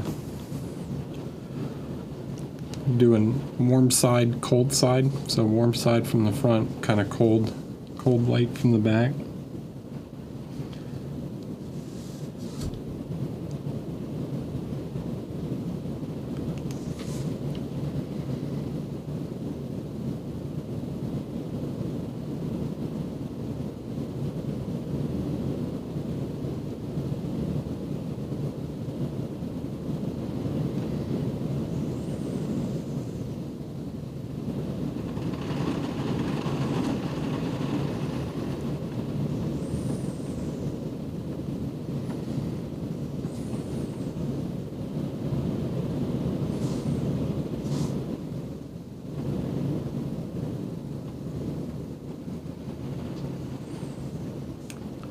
Get a more cool blue tone for some of these reflections on this side.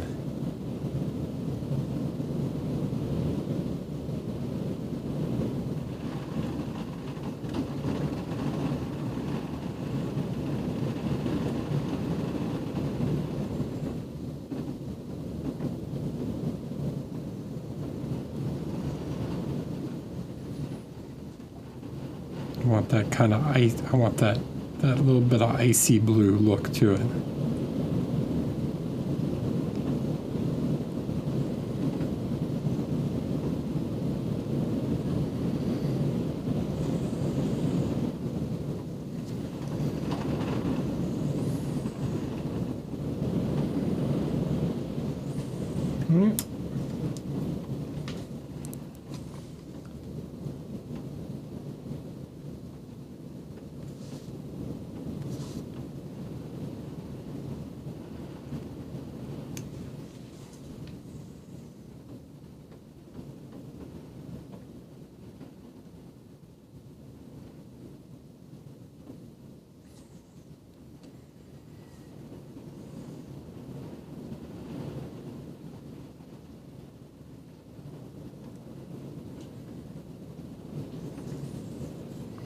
I didn't do that shin guard either.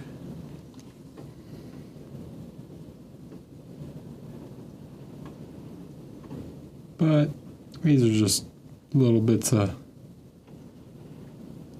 edge highlighting. Now this one, on the other hand, down here, is very much going to be like facing downward. So I miss this edge. Boop, boop. So this can be this kind of like snow blue that I'm going to have later.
Just making sure I hit all of these edges. Make them shiny.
Like so.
All right, cool.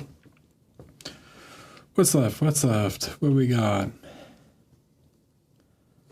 Oh, I didn't do this knee, right? So here, where there's more of that black leather.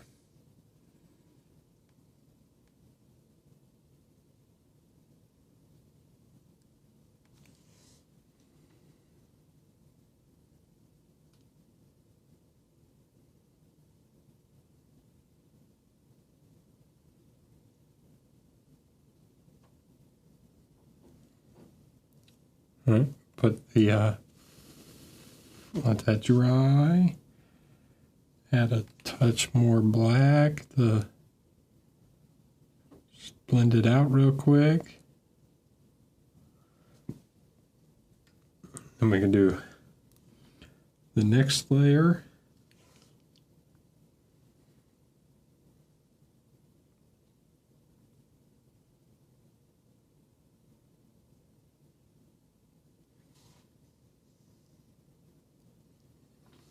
Trying to make sure, see where it's wet, right?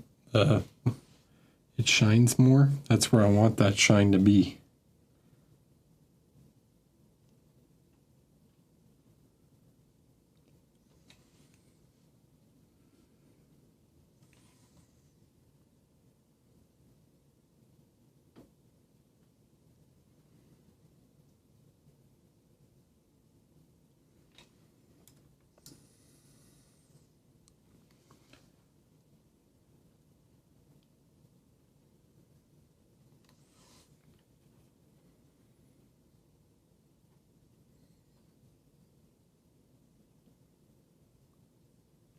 I feel like whenever I miss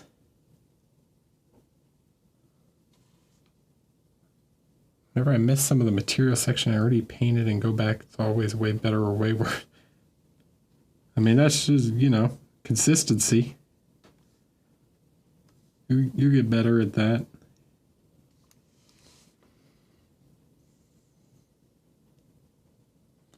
So here I can kind of overdo it, right? I can like over highlight this. Like, oh, that's too much.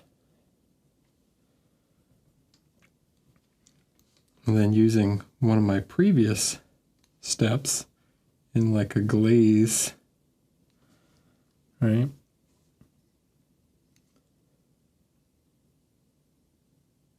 glaze back over top of it.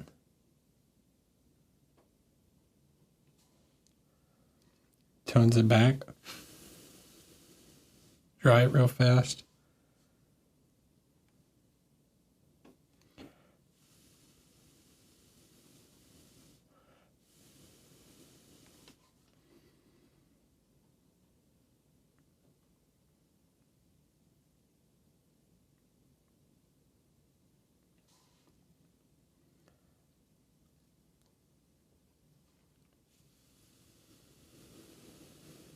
Hi, Dave.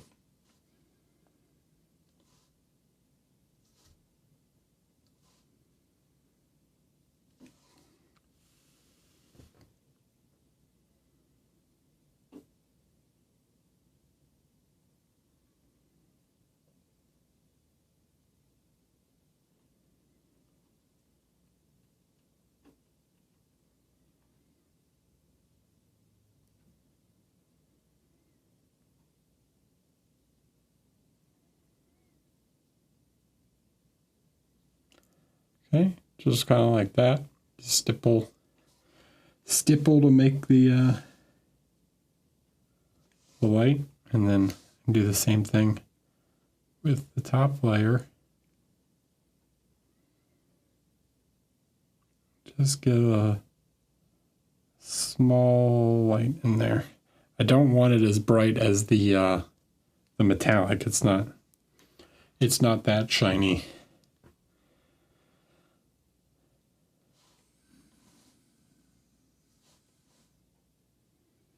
Actually, seeing that makes me want to tone this one down a little bit. Don't want that as shiny as because I want to also more attention upwards. So the most light should be up here, not like way down there. I mean, there's going to be a lot of snow and stuff to compete, but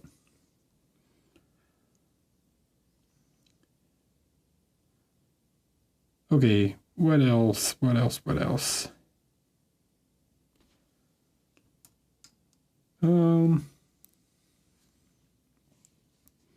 Gotta do that shoulder. Still have to paint the non-metallic on the axe.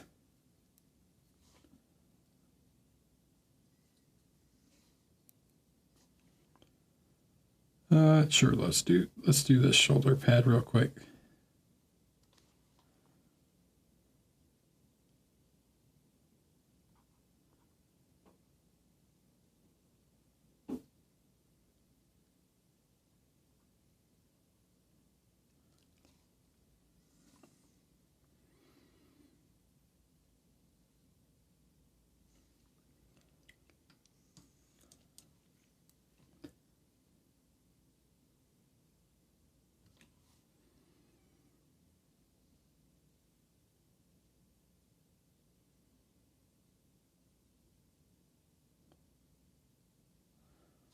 I get that black line that separates the leather from the metallic.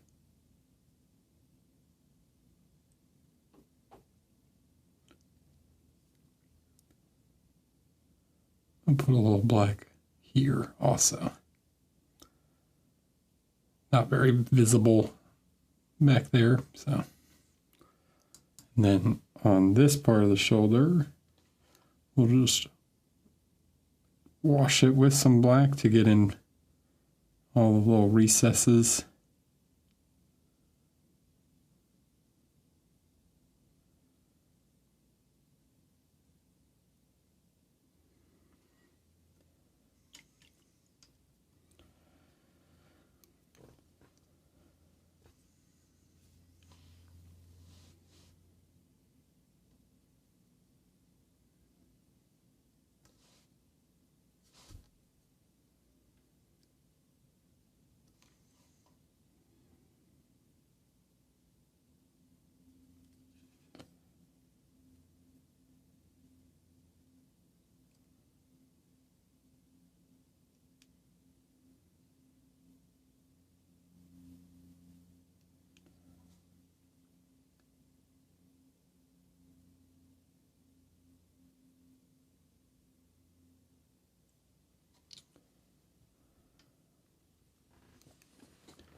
All right.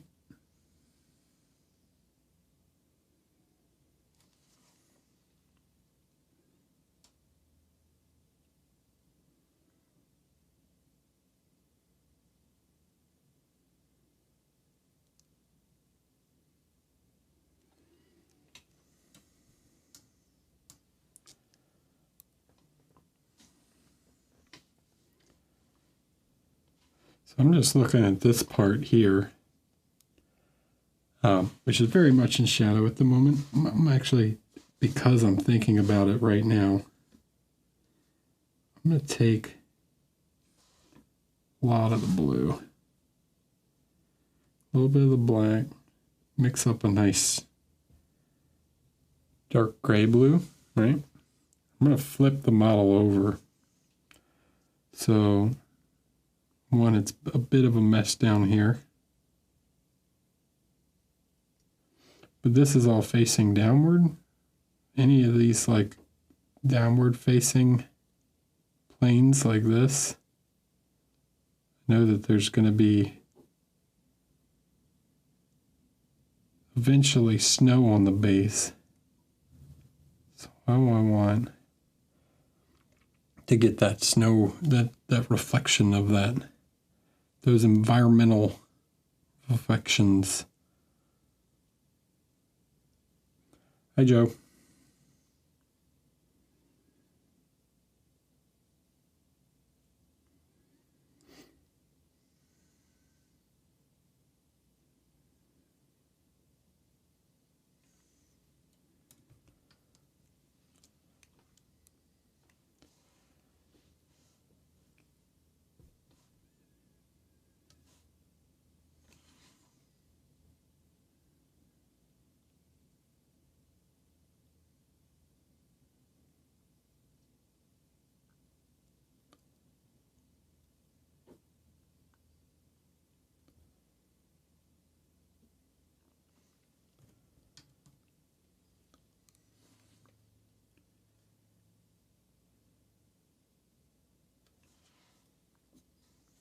Okay. Again, flipping it over.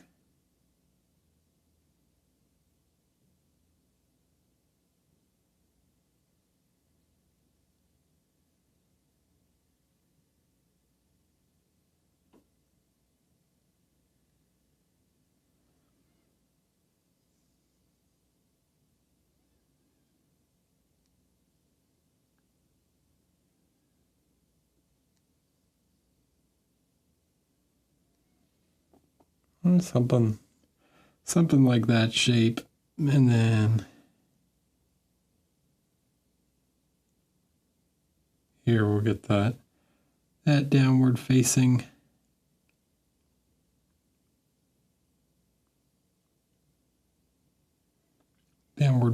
edges, this belt buckle thing. Then we can blend the two out by just softening the transition here.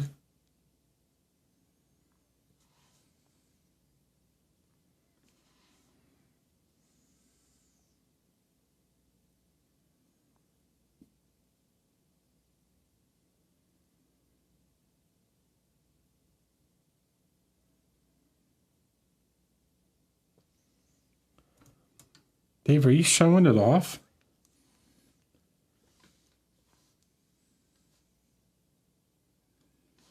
Not keeping it secret?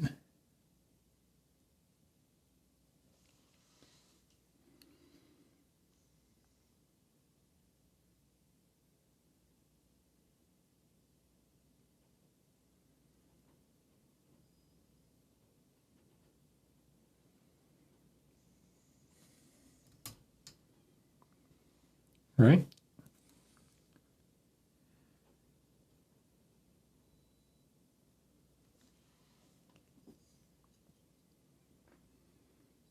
Why would you keep it secret this early? I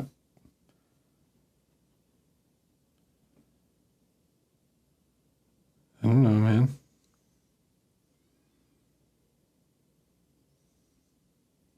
You do you. It's your figure. You do what you want.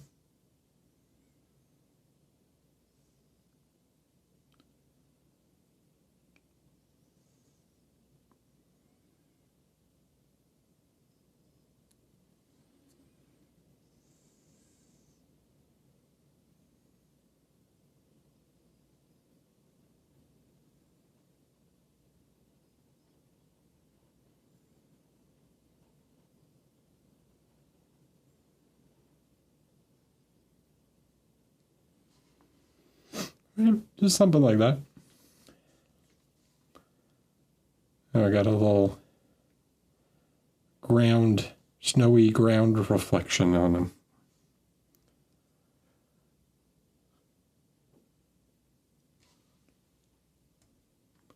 All those little details like that is what'll make your non-metallics look more realistic.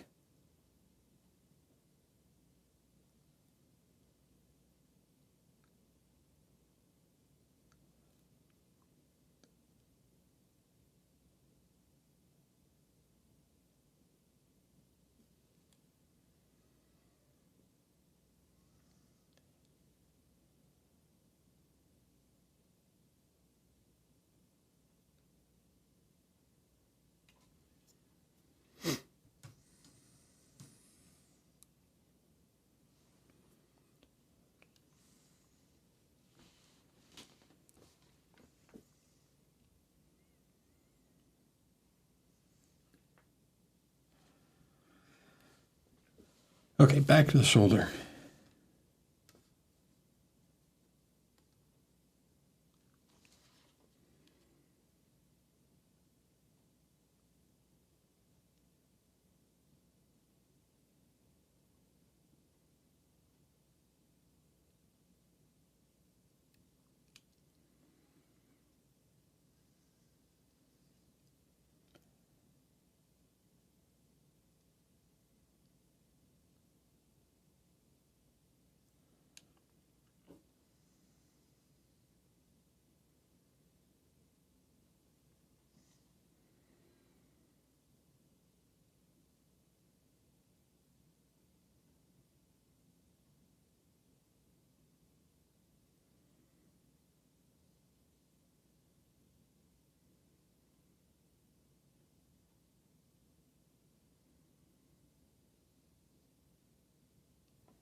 Thanks, Joe.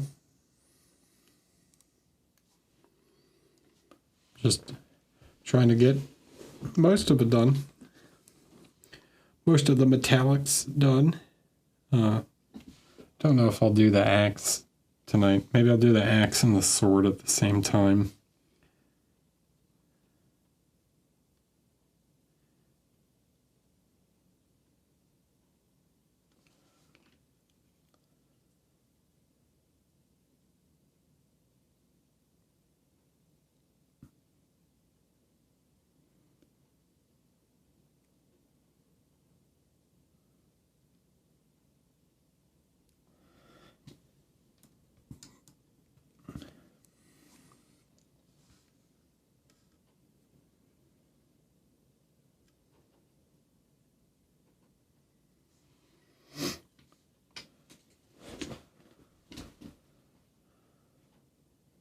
Wait, your next class should be called How to Paint More Gooder by To Poopy Paint Job? Oh, bye as in goodbye.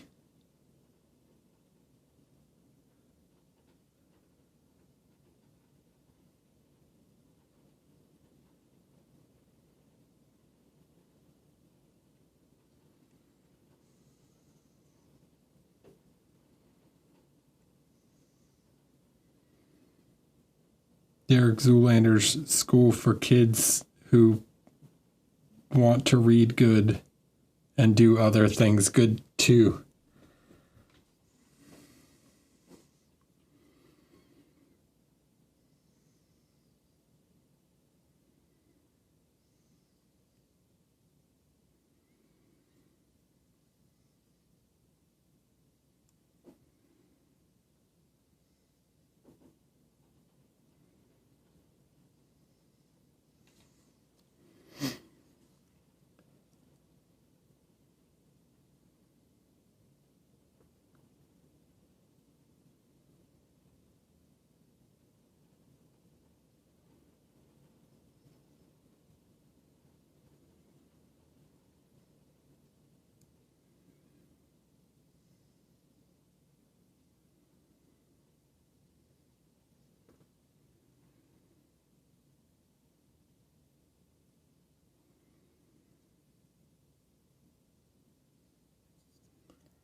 Nah, man, you don't got enough buzzwords in that class title. How are you ever going to sell tickets like that?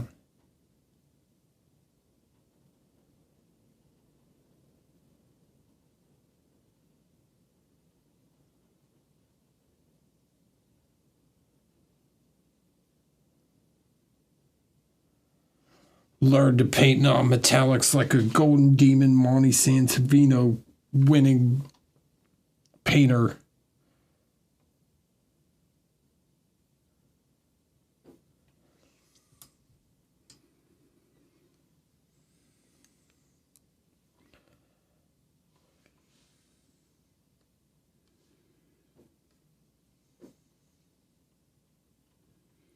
Just toot my own horn a little bit while selling class tickets.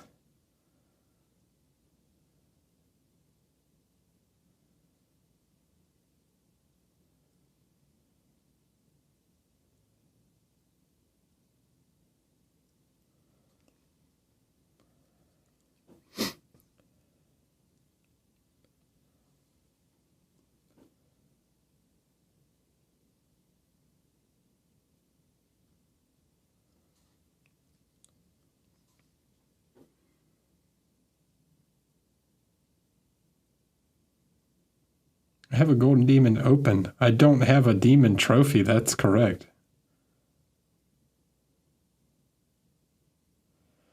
Because for some reason, they feel like the open deserves a plaque instead.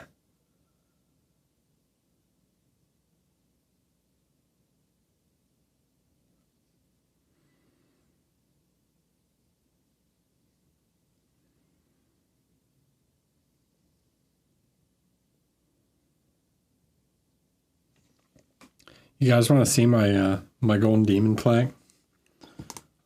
It's my favorite trophy.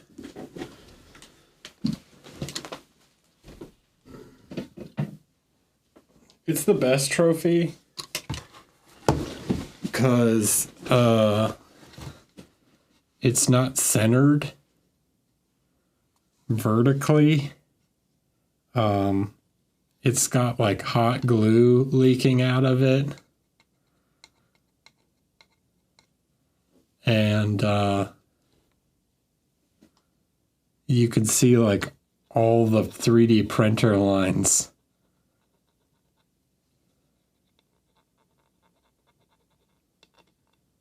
It's really just like the highest quality trophy I've ever gotten.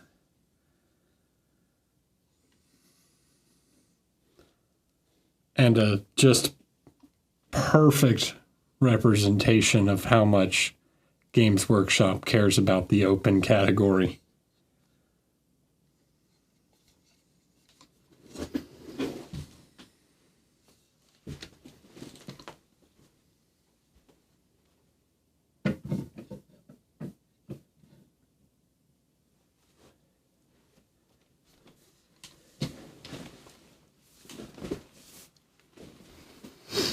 Yeah, it's my favorite.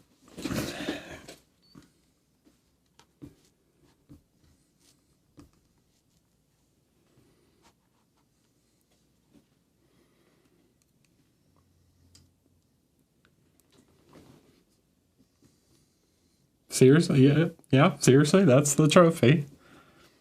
That's what they gave me. That was last year. That was 2022.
I wouldn't want anything else.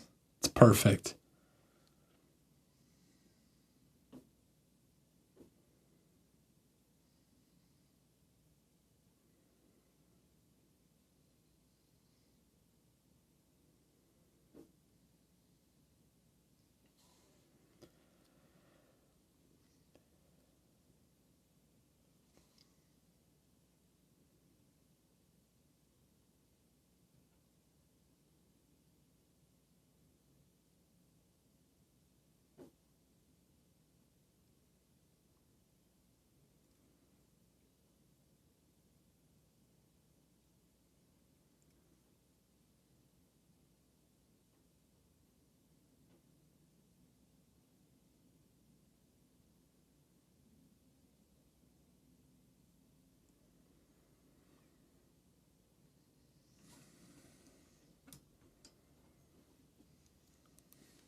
I'm gonna win another one this year. I'm gonna try.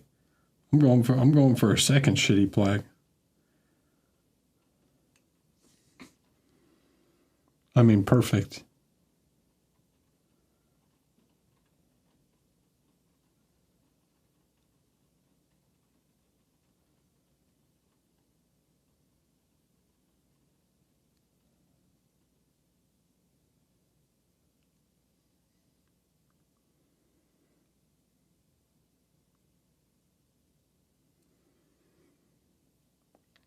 Yep. I gotta keep them out of the hands of everyone else so that no one else may suffer as I.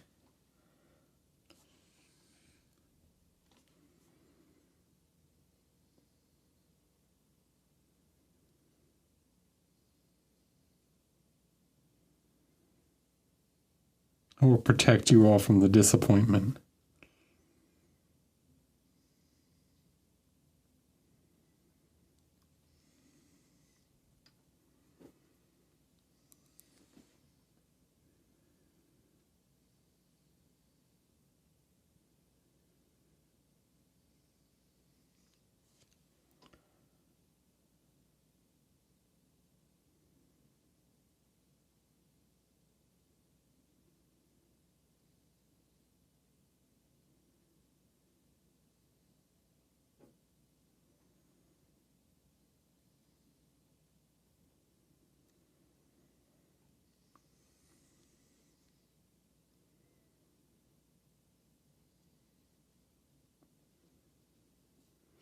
Huh? What was my thoughts and feelings when they gave it to me?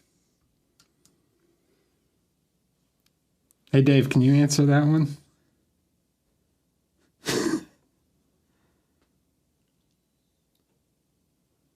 So I don't have to say it out loud and forever be recorded in YouTube history.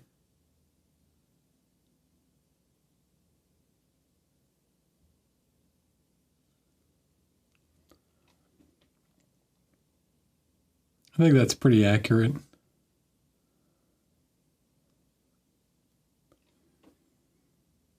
It's not a self-portrait.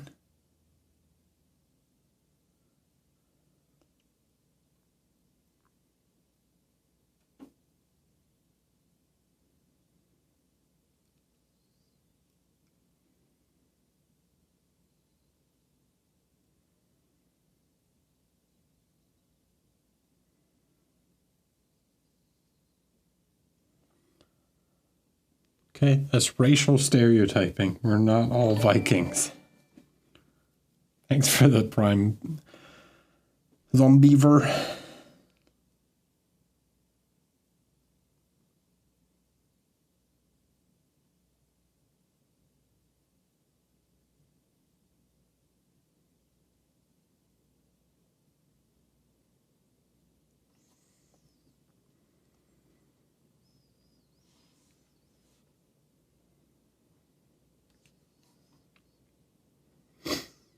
I do upload them. You guys, if you want to check out the old streams, they are on my YouTube channel. It should be linked below. If you can't find it, it's just Eric Swinson. I'm the same on every social. Yeah. There's 3 projects up there right now, including the first, well, and the 4, I guess, if you include the first 2 parts of this guy.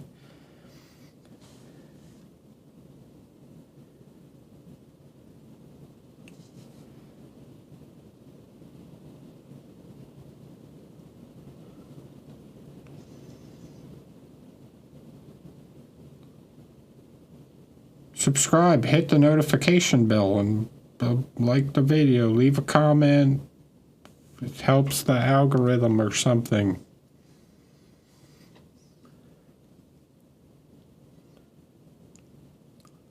That's my best YouTuber impression. How was it?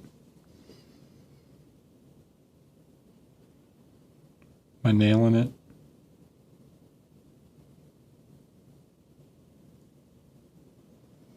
Yeah.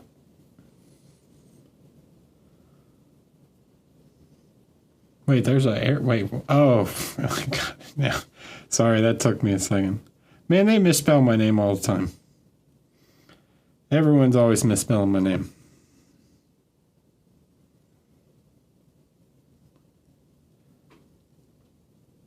Harder and Steinbeck posted a thing on Instagram today where they spelled my name with a C twice, even though they tagged me literally right afterwards. And it's spelled with, like, you had to tag me, and the tag is spelled with a K. I'm going to assume it's just autocorrect. It's just your phone autocorrecting it to a C.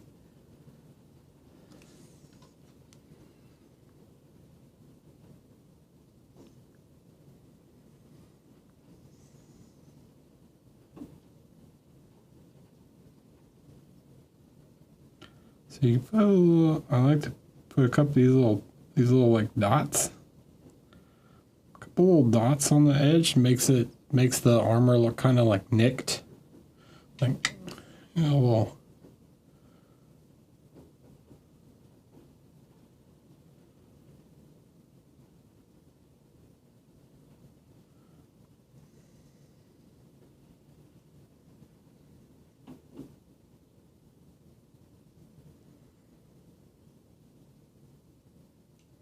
Like it's not a perfect edge. Okay. Well, that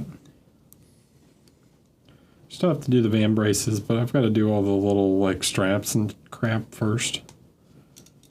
My name is a misspelling of a Swedish name.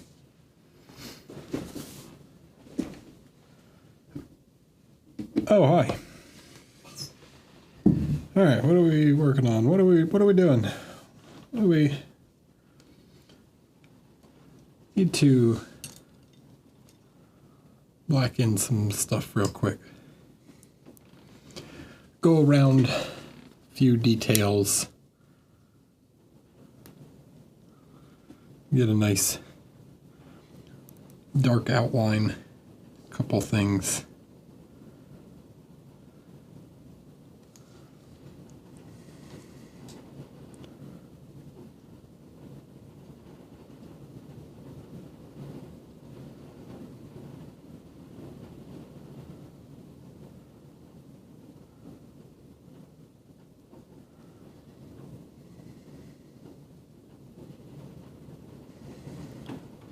This brush is too beat up.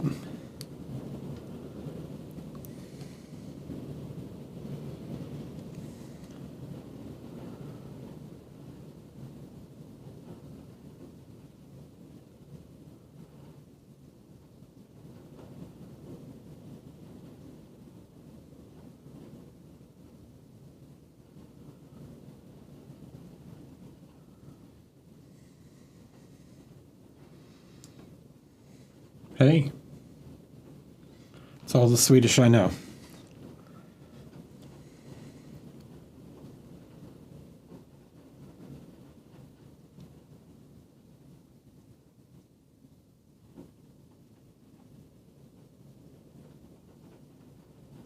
My dad knew some curse words from getting yelled at.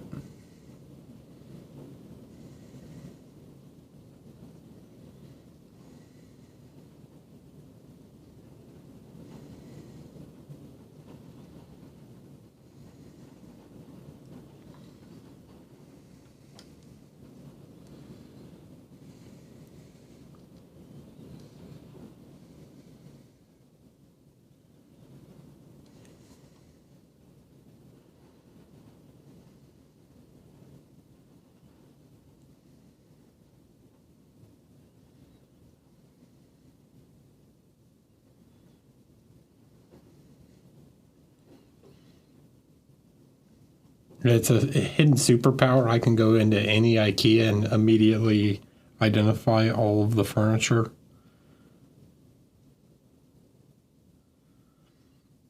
That's my only Swedish superpower is I can assemble IKEA furniture really well.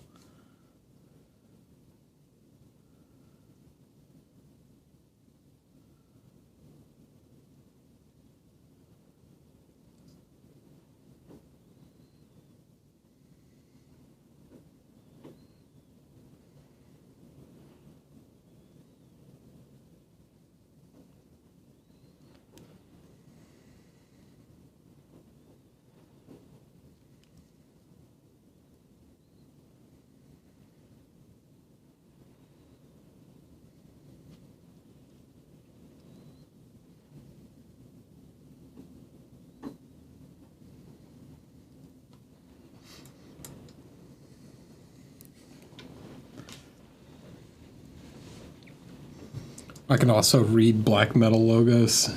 It's another one of my Scandinavian superpowers.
Yeah, why not? You got like a good hour and a half in you, right?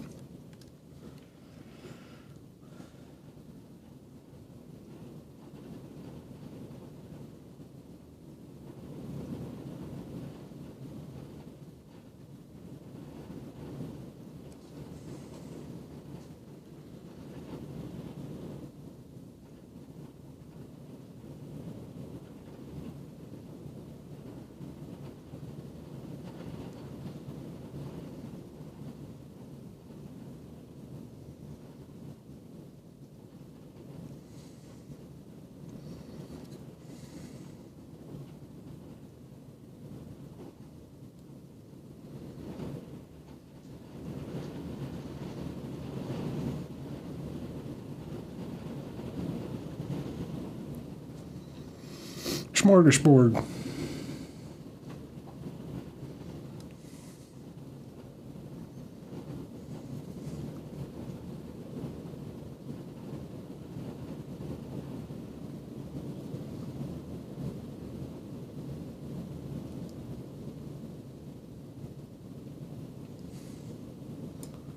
Yeah, it's Borg. Smorgasbord. Eat some lutefisk. Some lutefisk and lingonberries.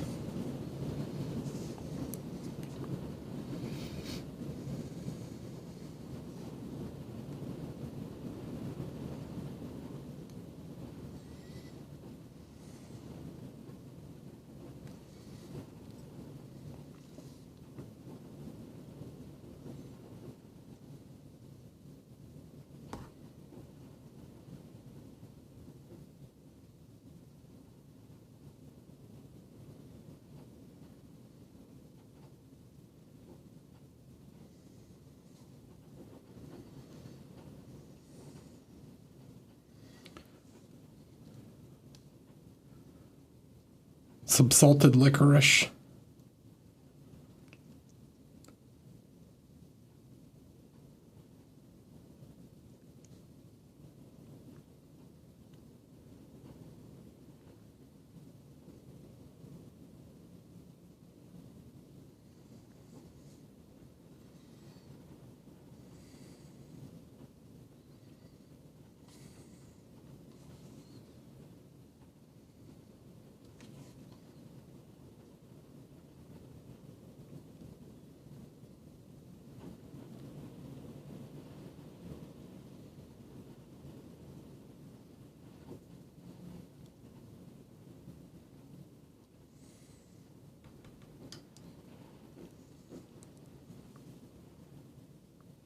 I've never had it.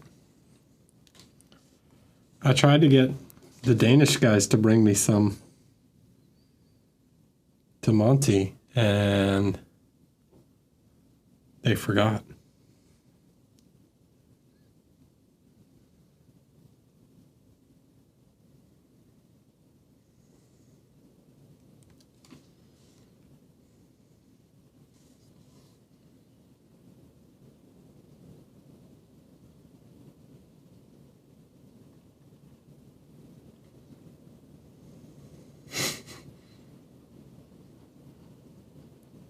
I'm pretty sure I could just order it on Amazon.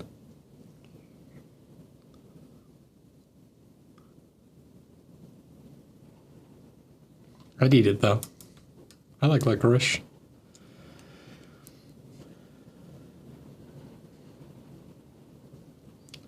I like the taste of licorice. It's good. I also like salt a lot, so it's probably delicious.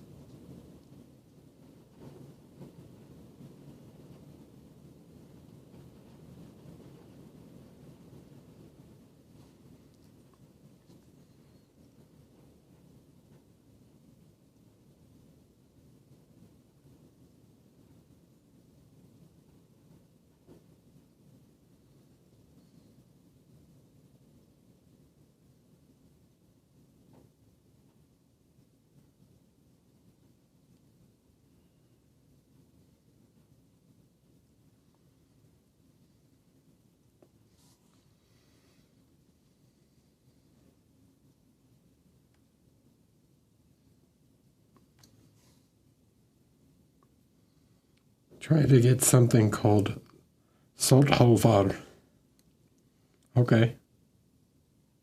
I will try and remember.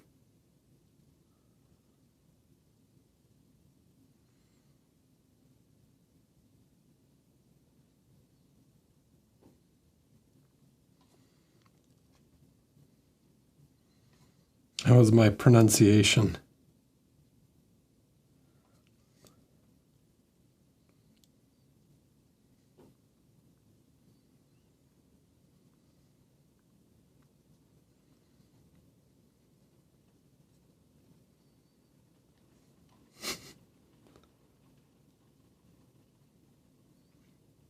Well, no one in the replay will be able to see what you said, so thanks for saying it was perfect.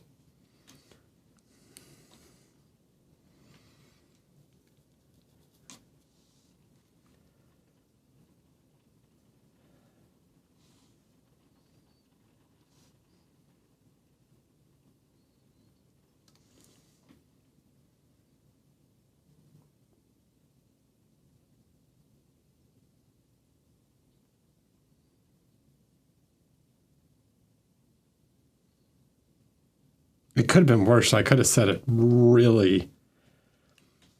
Javlar? Salt Javlar?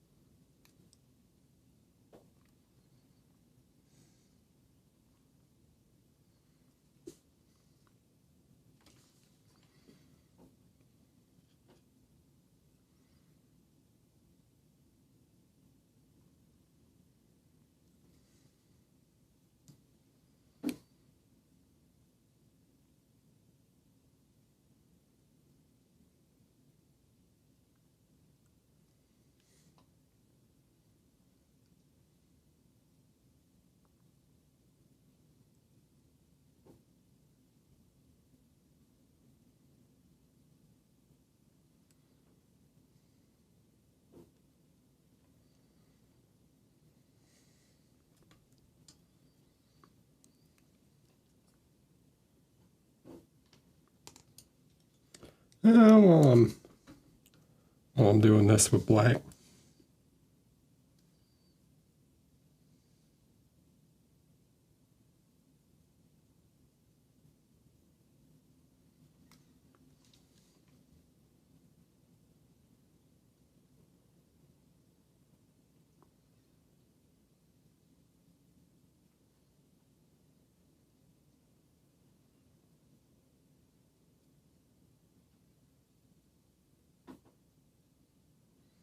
Just black out the axe real quick.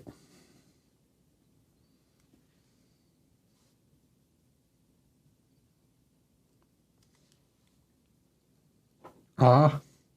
When did it say ah?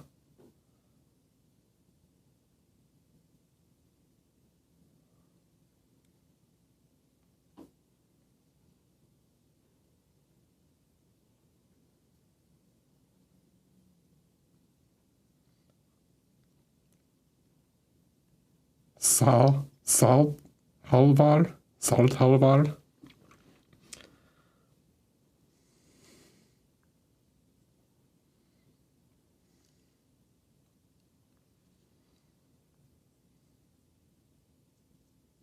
Oh yeah, that's the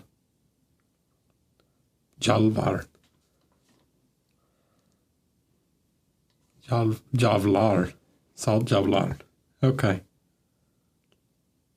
That's right. The Y is the what's it called sound. The H sound. Yeah, I'm not gonna get it.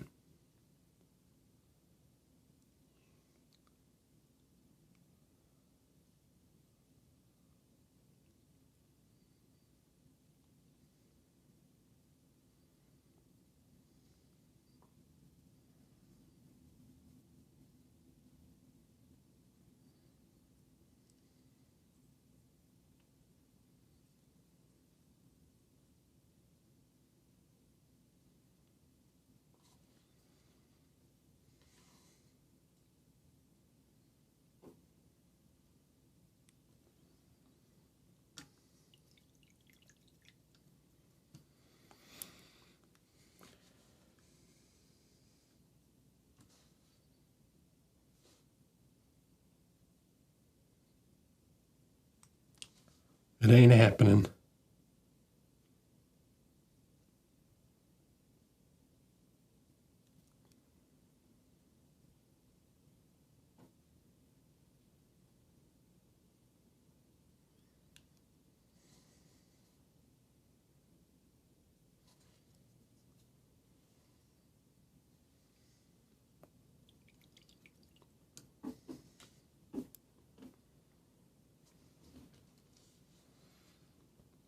Okay. Now,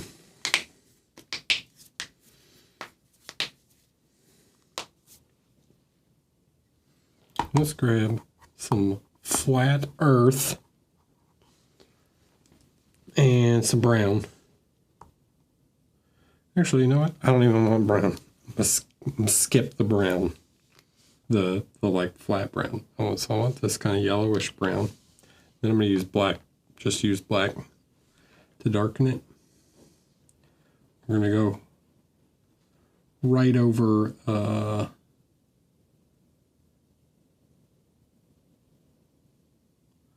black brown to a more like a warm. We're gonna skip a warm reddish brown since we already used a bit of a reddish brown tone on the other parts. So for the leather straps,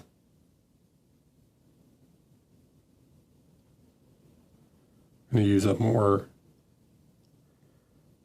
yellowish kind of brown. A couple spots. I'm just going to hit those real quick. Like this is fine too. Do this piece.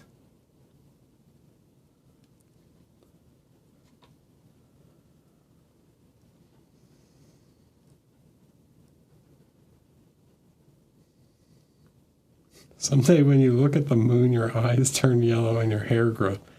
Okay.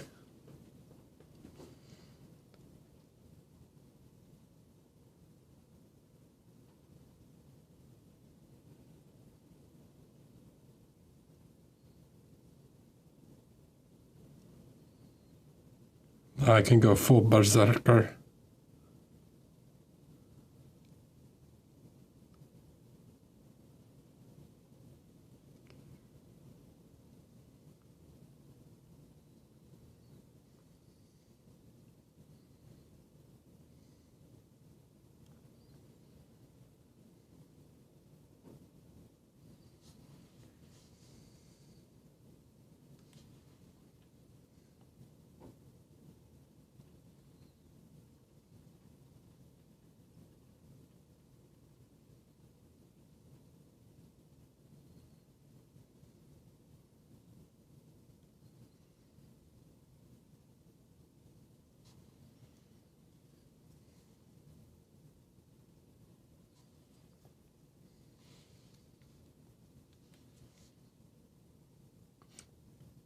This is a weird part. I don't know. I'll figure that out. This is like a double layer here. I guess it's really like a triple layer where it's like brown, black leather, and then there's another fabric that goes over top of that, and then straps.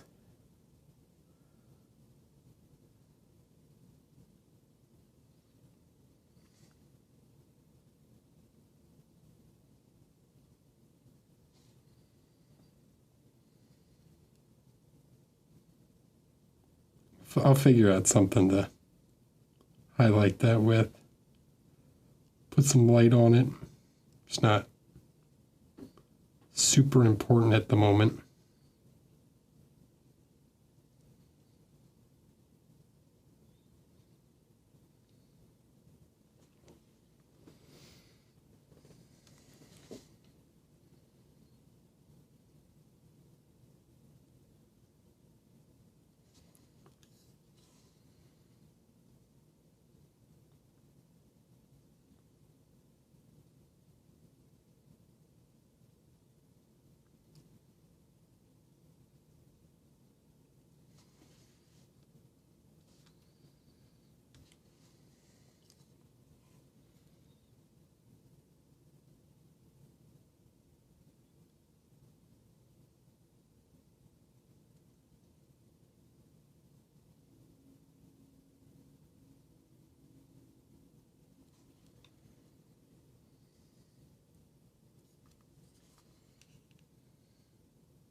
Oh, so many little belts back here. They're so in shadow. I don't think it's crazy important to try and be perfect on them.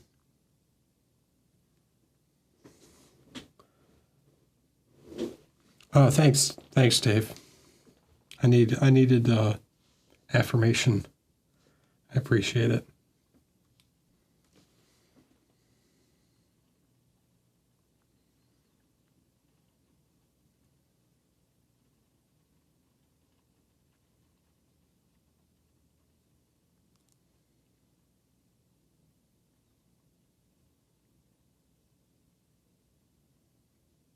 I need one that looks great, bro, every 15 minutes, or I'm just gonna quit. I'm joking, everyone. I appreciate the compliment. Seriously, it's very nice of you.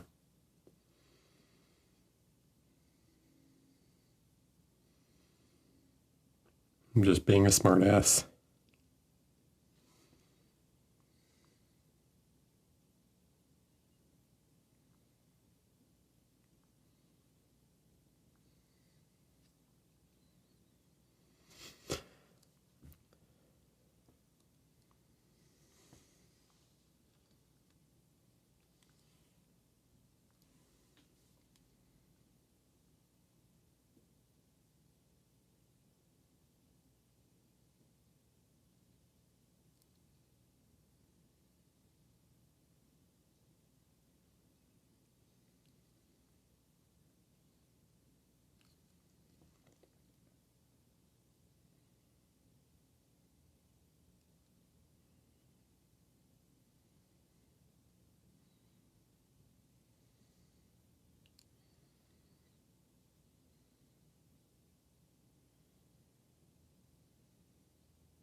There is some tiny little belt buckles on here.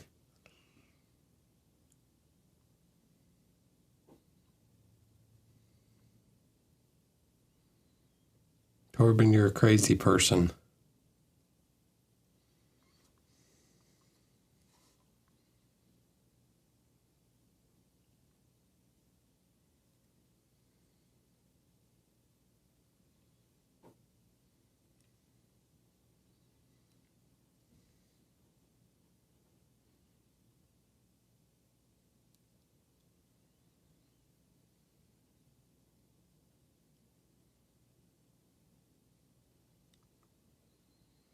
I'm just going to paint these little satchels, these little pouches, the same color. I'll change a little bit on them so they don't look the exact same, but same base coat will work fine.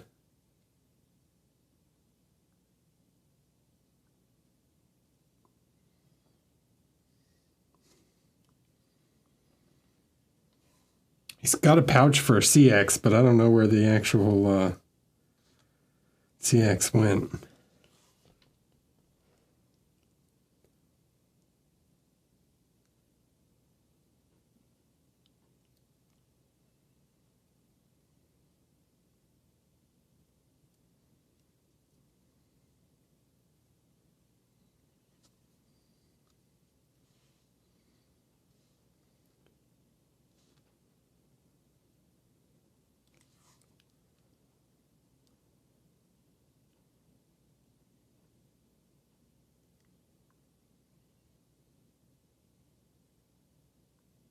He stuck it in somebody. Because his sword is a little too long to go in that pouch. Anyways, here's what the sword looks like, just in case anybody was wondering.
No, there's no gap because like the glue, there's a little line there.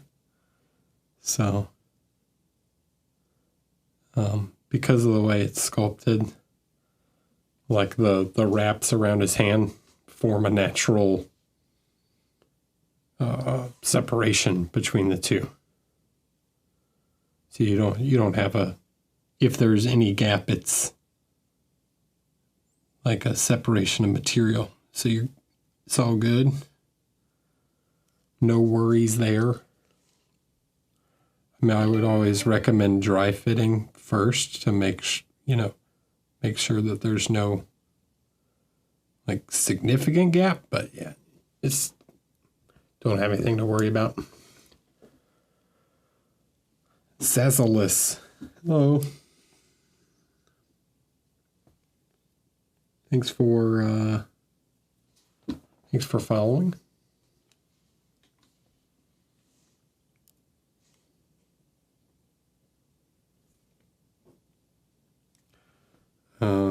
Back here and here, where there's all this crap I can't really reach, I'm just going to fill this in. Just going to take some black and black it in a little bit, because it's not important. It's in shadow, and who cares? If I was being like really picky about painting, I would probably go in and put some little dots and stuff, but it's such a weird angle that you can, like, as you turn it, it's like, oh, I can see it from that direction, and then it goes away. So meh.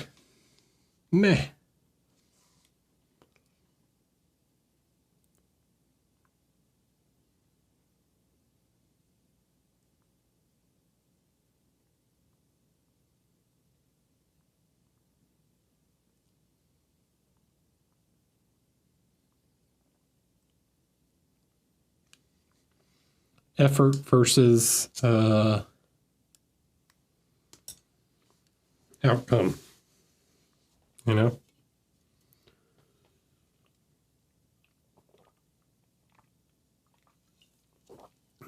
All right, I need to figure out what I want to do with this part, with this other section. So I think I want some kind of purplish leather. I think I can take a little bit of this,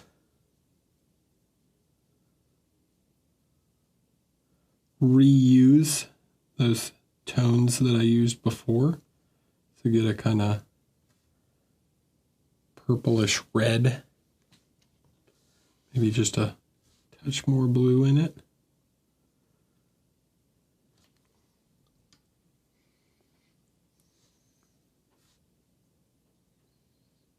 Here you go. Grab a little of that yellow. A little bit of little black. Gets like a nice cold red-gray kind of color.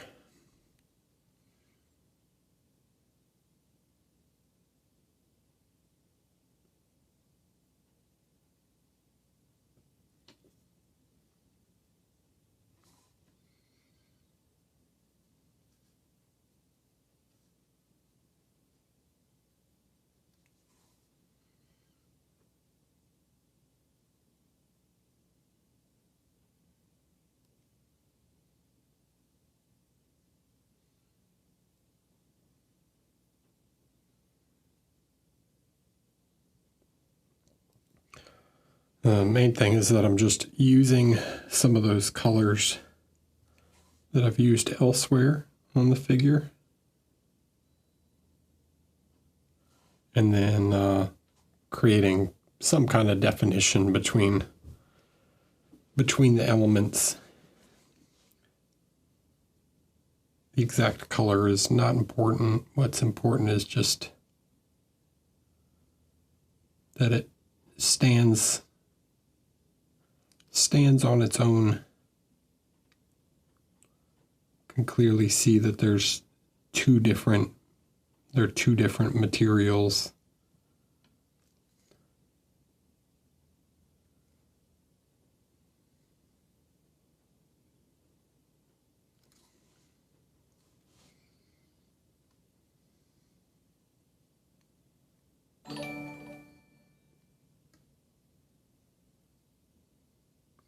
Walter's Workshop. Big Raid, hello. And the Amish Stig, thanks for following. Thanks for the raid. Hello, welcome in everyone. How are you? What were you doing?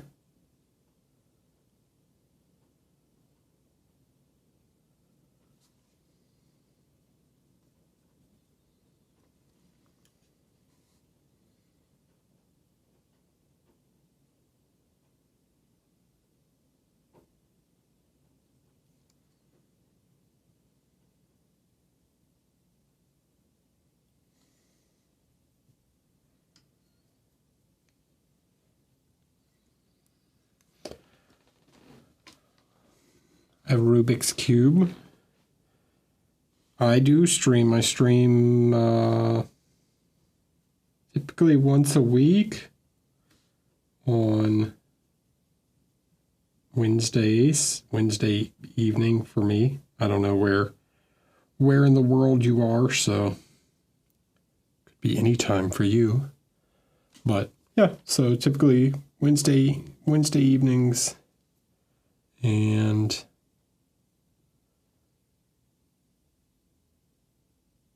work on a few projects. Right now I'm painting this figure from Nordlys Miniatures.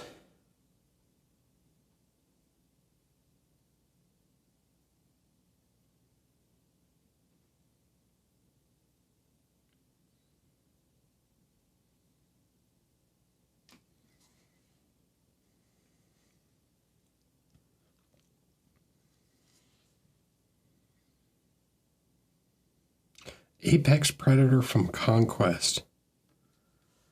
Conquest is the Parabellum games, right? I don't know what the Apex Predator is, but that's pretty cool.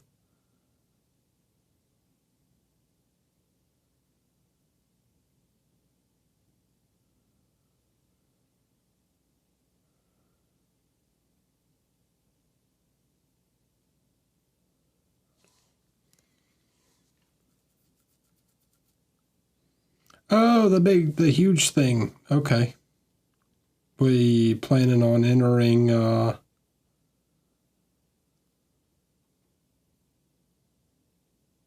what's it called?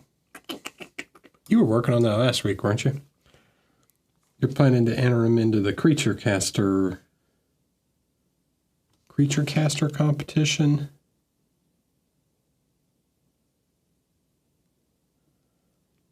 This is too light now, but that's okay. We're going to tone it back a little bit.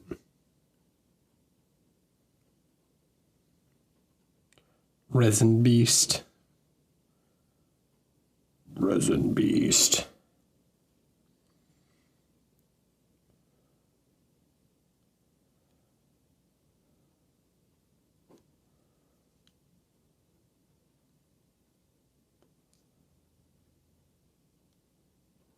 That's cool.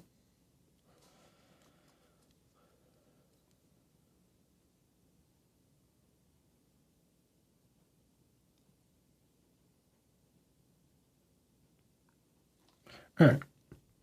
So because I feel like that's a little too much,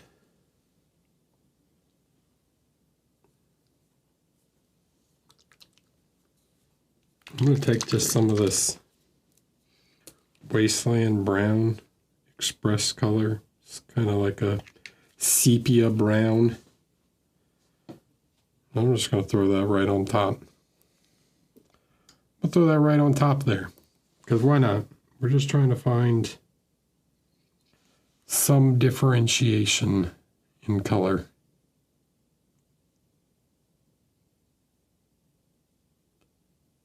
He's got so many different leathers and fabrics on. No, I don't use any oils. Acrylics.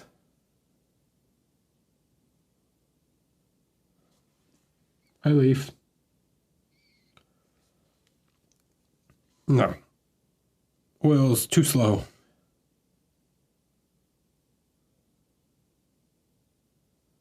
I don't have time to wait for all that business to dry. I got painting to do. Underneath here is really not, who cares? It's not that important. It's pretty dark under there. Well,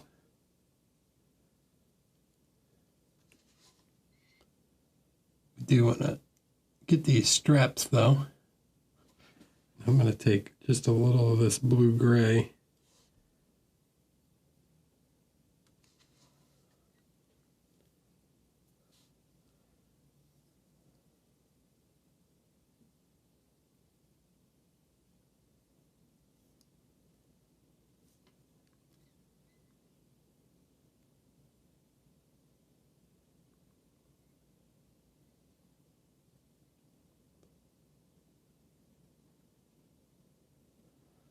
All right, something like that. And then here, I'm just gonna grab some of this brownish gray, whatever, purpley sort of color, and just define some of these shapes real quick.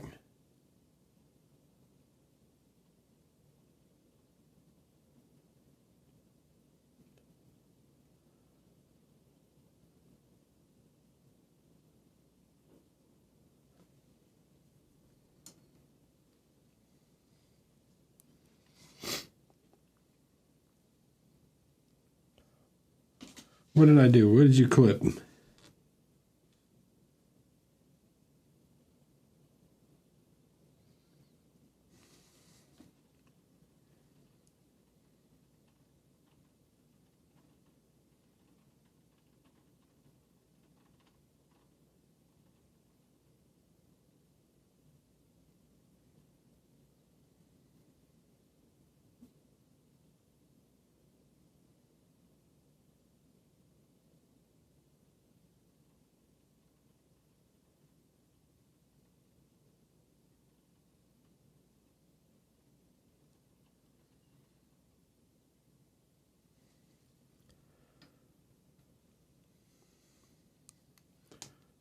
Let's see. All right, I need a really thin brush for this.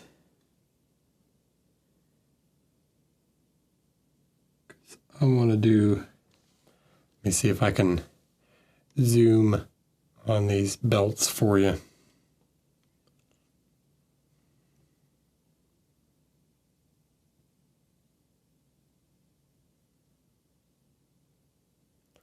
So the idea is to just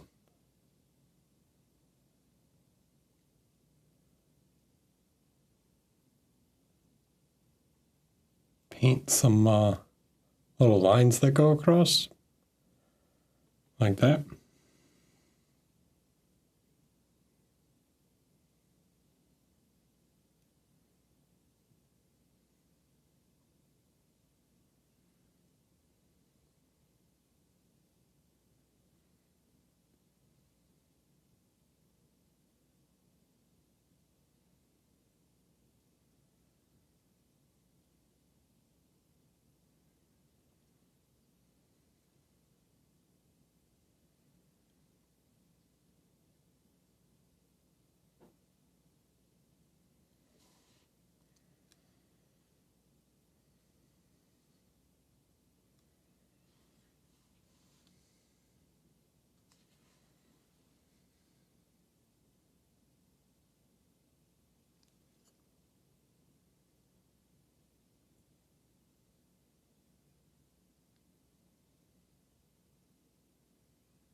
Just try and be careful. We want to get both the edges, but then the little lines across the center make it look like kind of worn leather.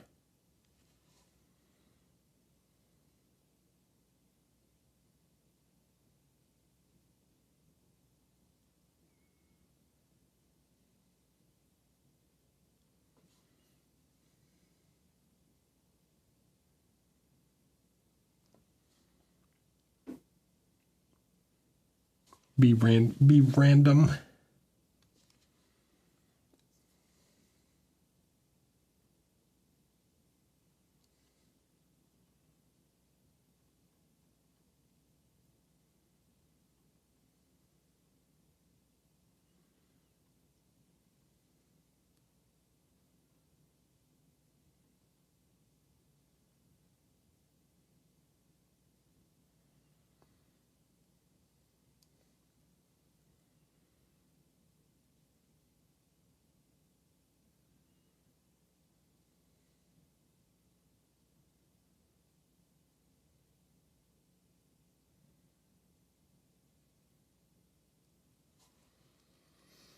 If it's anyone's first time in,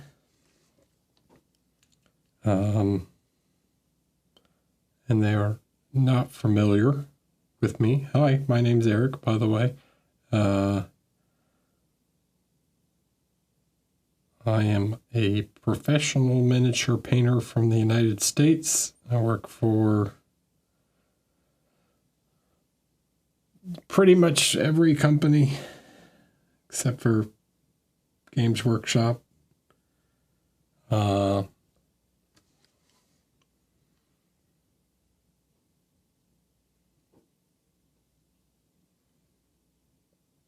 can check out my socials below if you want to go back and rewatch any of the old streams. I have them up on my YouTube channel. Not the super old ones, but like within the last few months. You can watch some of the older content.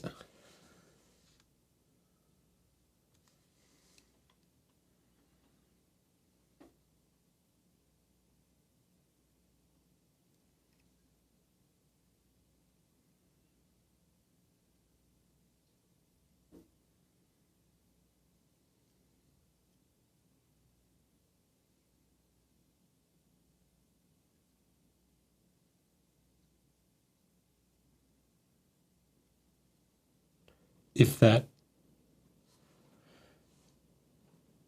excites you at all.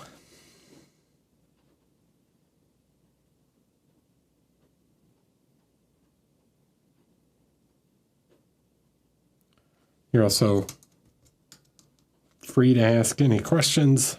I will try and answer them if possible.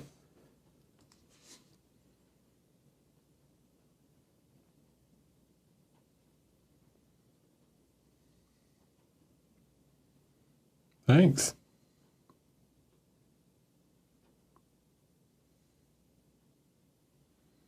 At some point in the future, I will probably have more structured YouTube content and not just like stream replays, but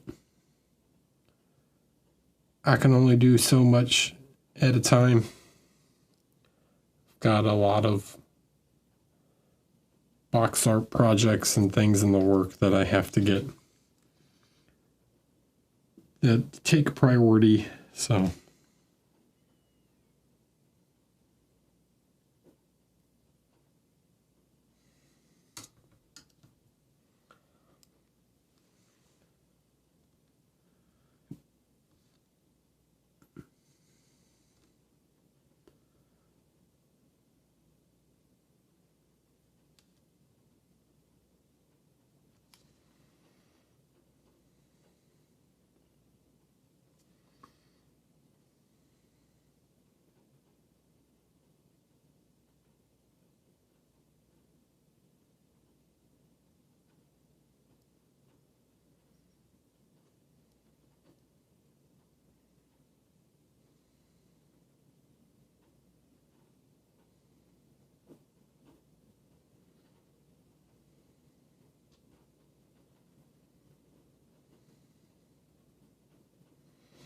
basically the only thing I won't answer on stream is like,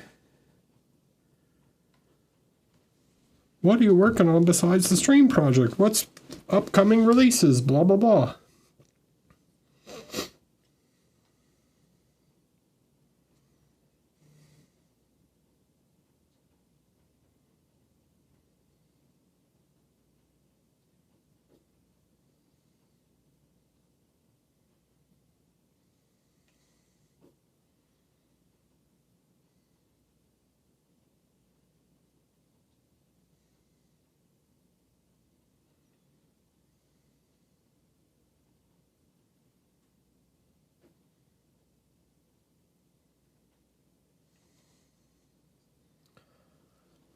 Hey Rubik's, thanks for coming in.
I like to ask experienced painters this. How do you organize your palette? Sometimes I get lost and end up with too many mixes, end up wasting time. So typically, I tend to start furthest away. One, mainly so I don't like, if I start down here, I tend to like, I'll accidentally dip my sleeve or something in the paint if I start at the bottom and work my way up. So normally I start at the top and fill down, and I put my unmixed drops at the top, and I always mix down. So it's like it's a reverse funnel system. No, but basically, yeah, like I mix this way.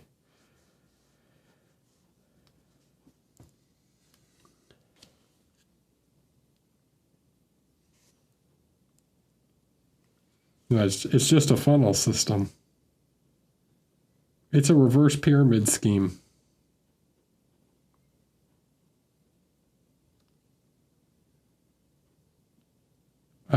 So normally I like to leave, a lot of times I'll go along the perimeter with the paint straight out of the bottle, mix in. Sometimes I go in rows, basically like the way you would read.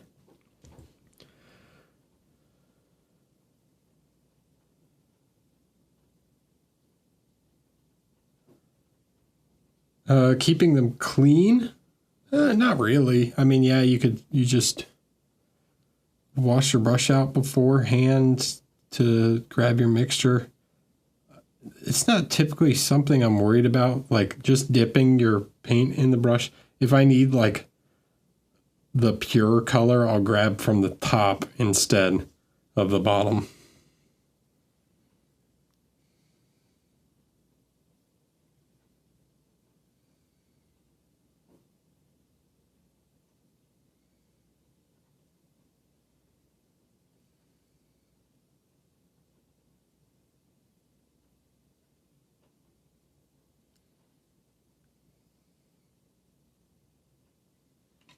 I find that tends to help keep them clean, I guess. Got to keep the paint pure.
Honestly, I don't think there's necessarily a right and wrong way to organize your palette.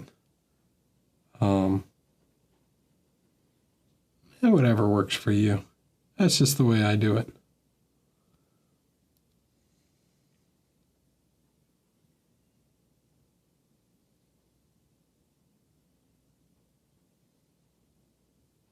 I think it's because I do it the way we read, like left, top to bottom, left to right, or left to right, top to bottom. I think it helps the viewer maybe understand a little better also what's going on.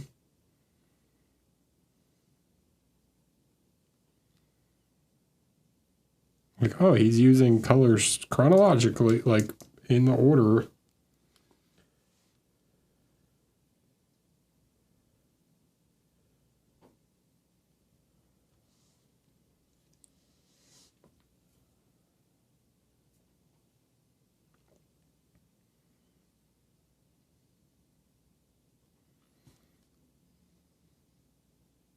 Well, my big thing is I'm not necessarily worried about exactly what color I used anywhere on the mini.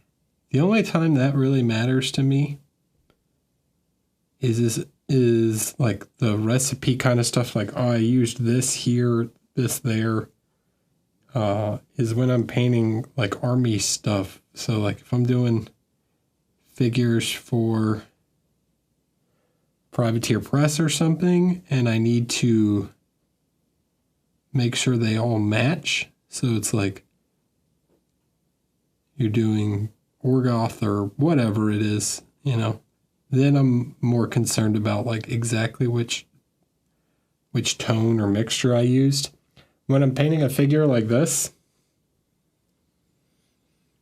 that there's only one of, and it doesn't have to match anything. I just grab whatever that looks right.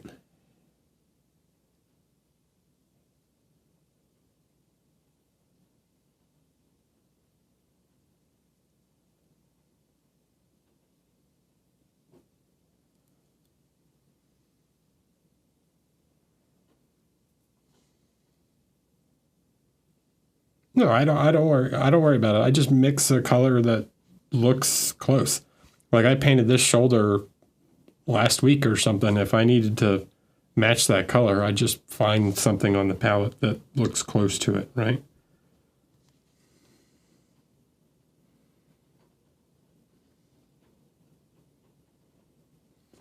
So say, for example, I don't remember the recipe I used for the non-metallic that I did last week. This chest and everything was done last week, and the metal down here was done this week. And I didn't, other than this color, that's the only color I remember I used. So, like specifically that color is the only one. So it's more just like matching the feeling.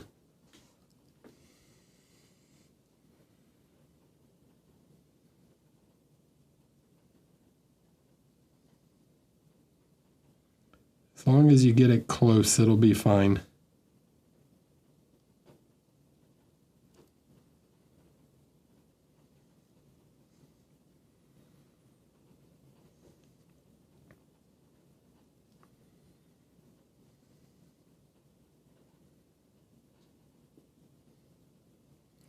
Yeah, I don't think, like I said, recipes are important for when you're painting. Like, I write down what colors I use to paint army box, like, figures, right? It's like, okay, I need to know what colors I used on the Orgoth or Signar or whatever, so that the next time I go to paint them, even if I don't write down, like, I don't need to write down percentages because they don't have to match like perfectly. Because even then, like the layer, the amount of highlight you put on anything could change the look of it. The percentage of mid-tone to shadows, like all of those little changes can change the look of a figure a lot. I could paint the same figure in the exact same, with the exact same bottles, and it could look completely different just based off of ratios. But as long as I get, pretty close, they need to, if you held up the two boxes, like, they should look similar.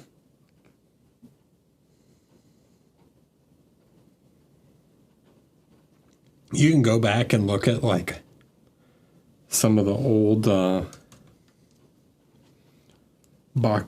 board jacks for Kador and whatnot, and they don't look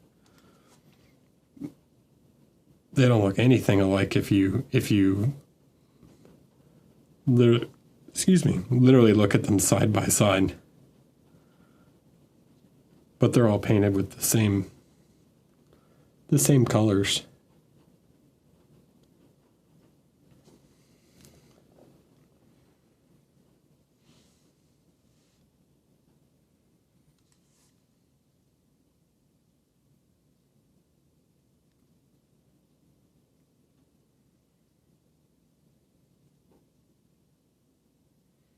Only ones that are really going to look the same are the ones that were painted at the same time.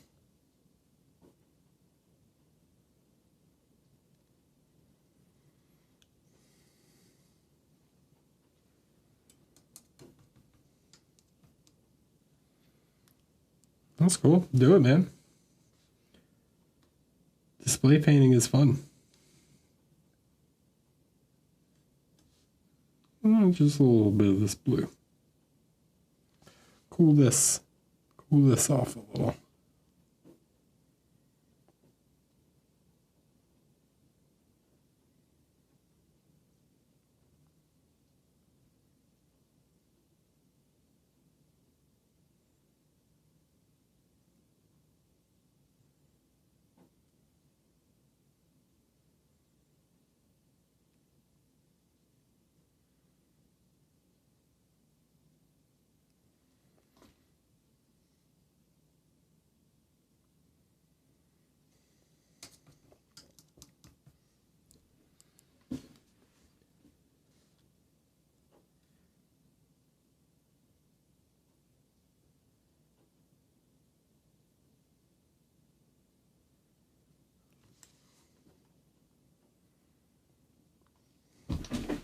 Move over a little bit. I keep wanting to shift to the right.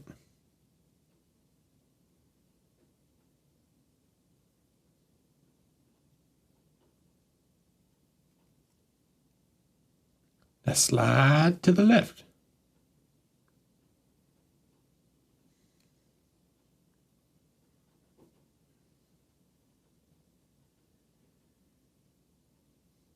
Two hops this time. Bam, bam.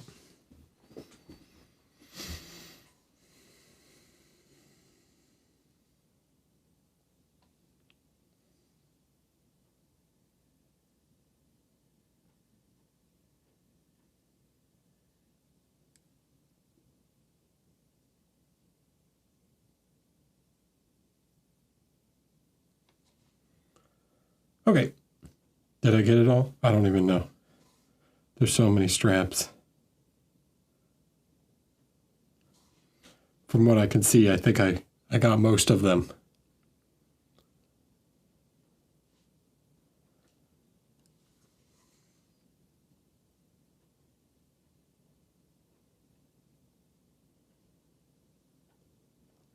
Maybe I'll discover one later.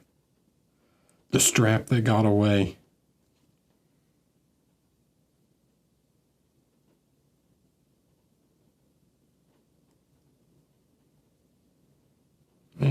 Whatever. Just need to hit some edge highlights on that stuff back in there.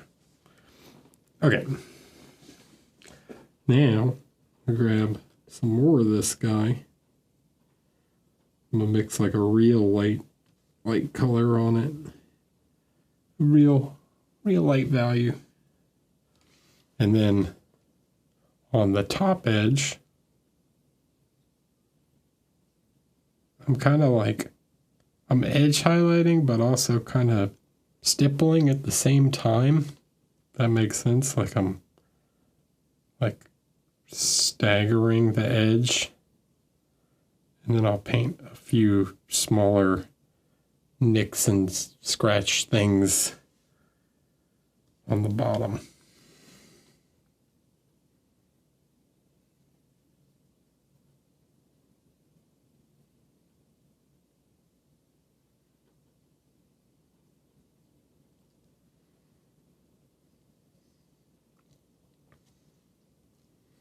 Yep, that's exactly right. I want that uneven wear to it. Like it's been, you know, folded and bent.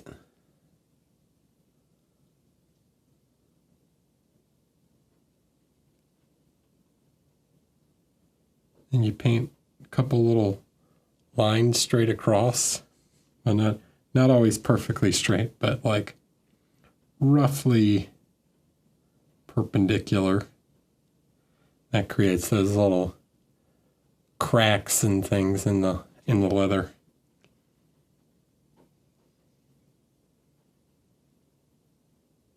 I also don't need to do the whole strap. I just need to do the parts that are closest to the light.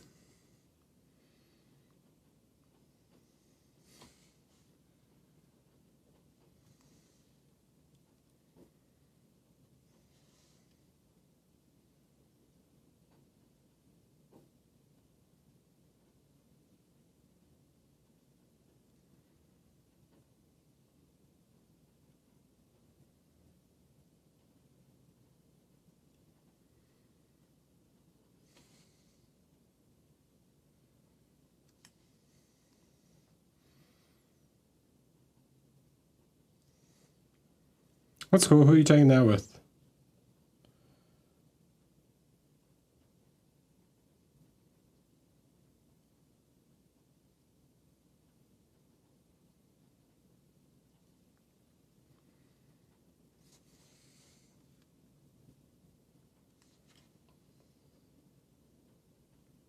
Come on now, you don't even know your instructor?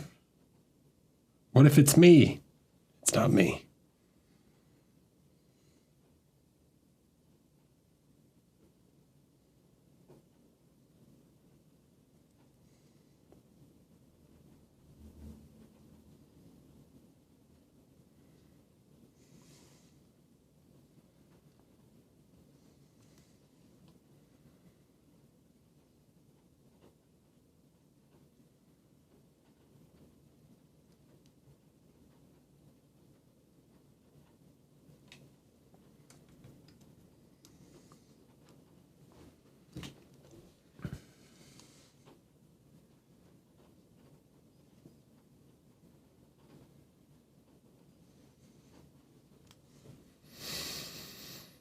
Man. All right, I gotta stretch for a second, grab a drink, grab a sip.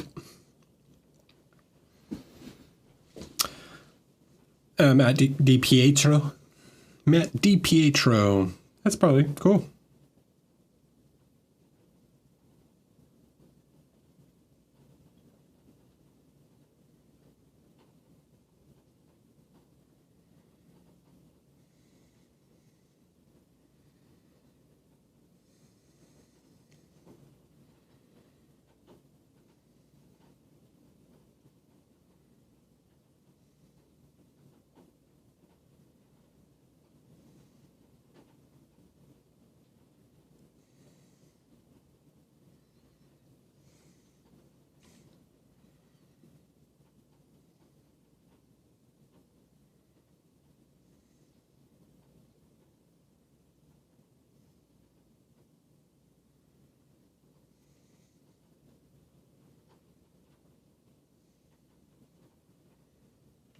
Sweet.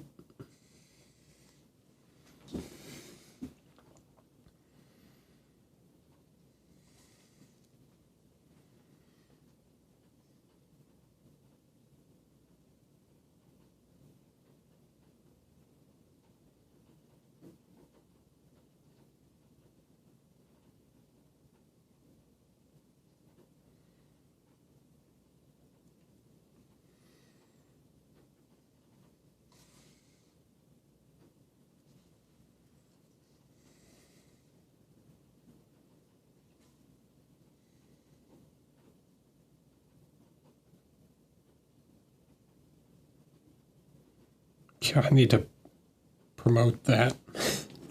I've been bad. I've been very busy with a project and neglecting some other things I need to do.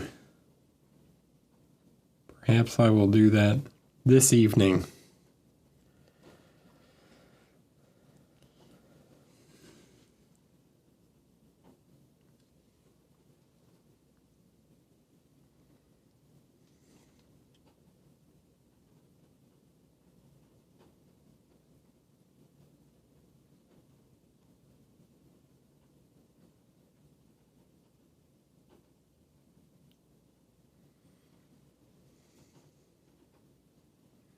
Yeah. Yeah, I gotcha. I got it.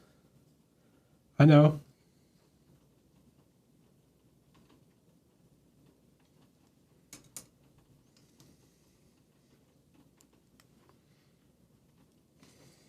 I'm on it. Not literally right now. I'm busy painting.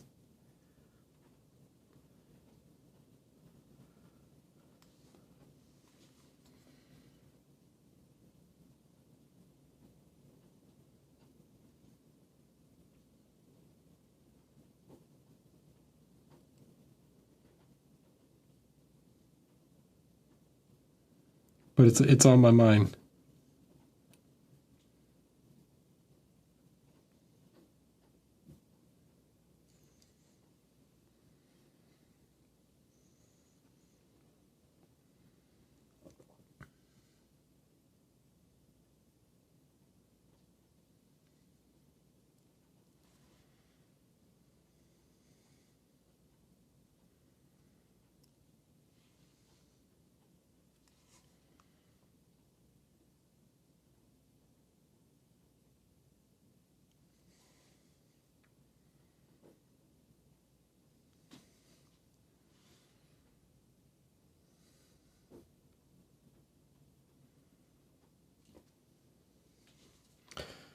So now that that's there, I kind of want to just change this piece of leather slightly more in tone to the other one.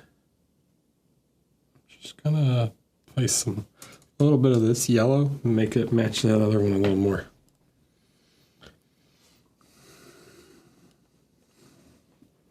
From the sound of it, you've been doing a great job promoting it anyways.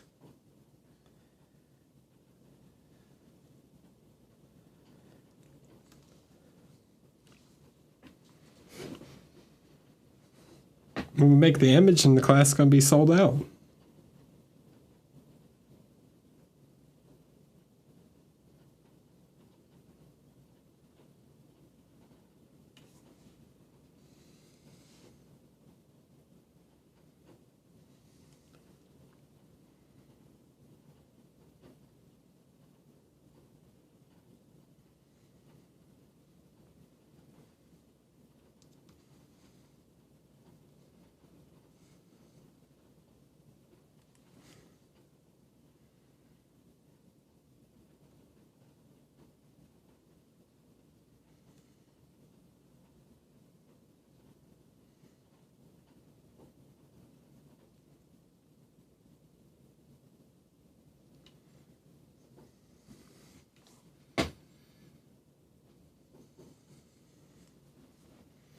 So, all right, here we go.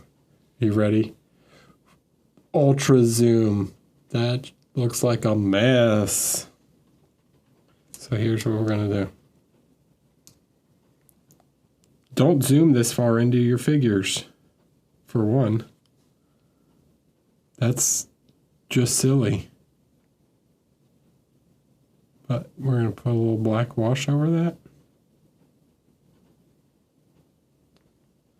You can see these tiny little stitches at like 900 times zoom, where you would never look at your figure that way.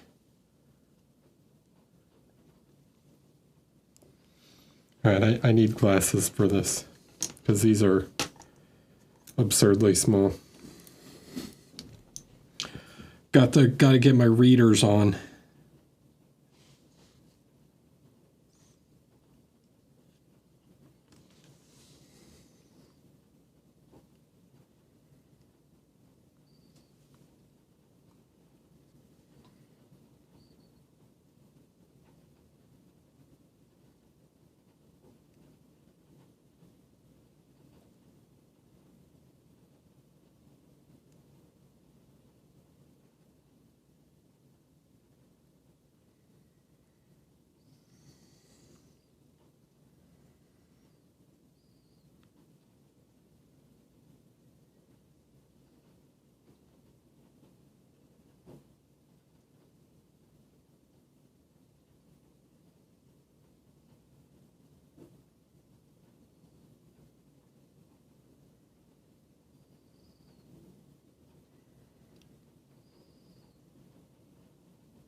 Little itty bitty stitching.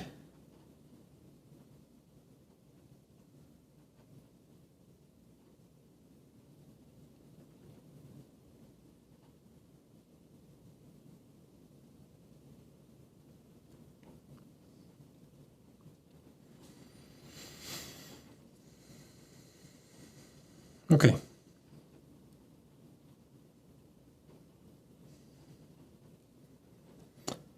Oh, I totally missed this one. Oh my god, I'm so mad. Alright, I'm not going to worry about it right now. I'm sure there's some other ones I missed too. Like these under here. Alright, well, I think I'm going to call it there for tonight. It's been like a little over 4 hours. And then next week, finish this and then paint the base. So should be able to finish him up, paint the base, and then,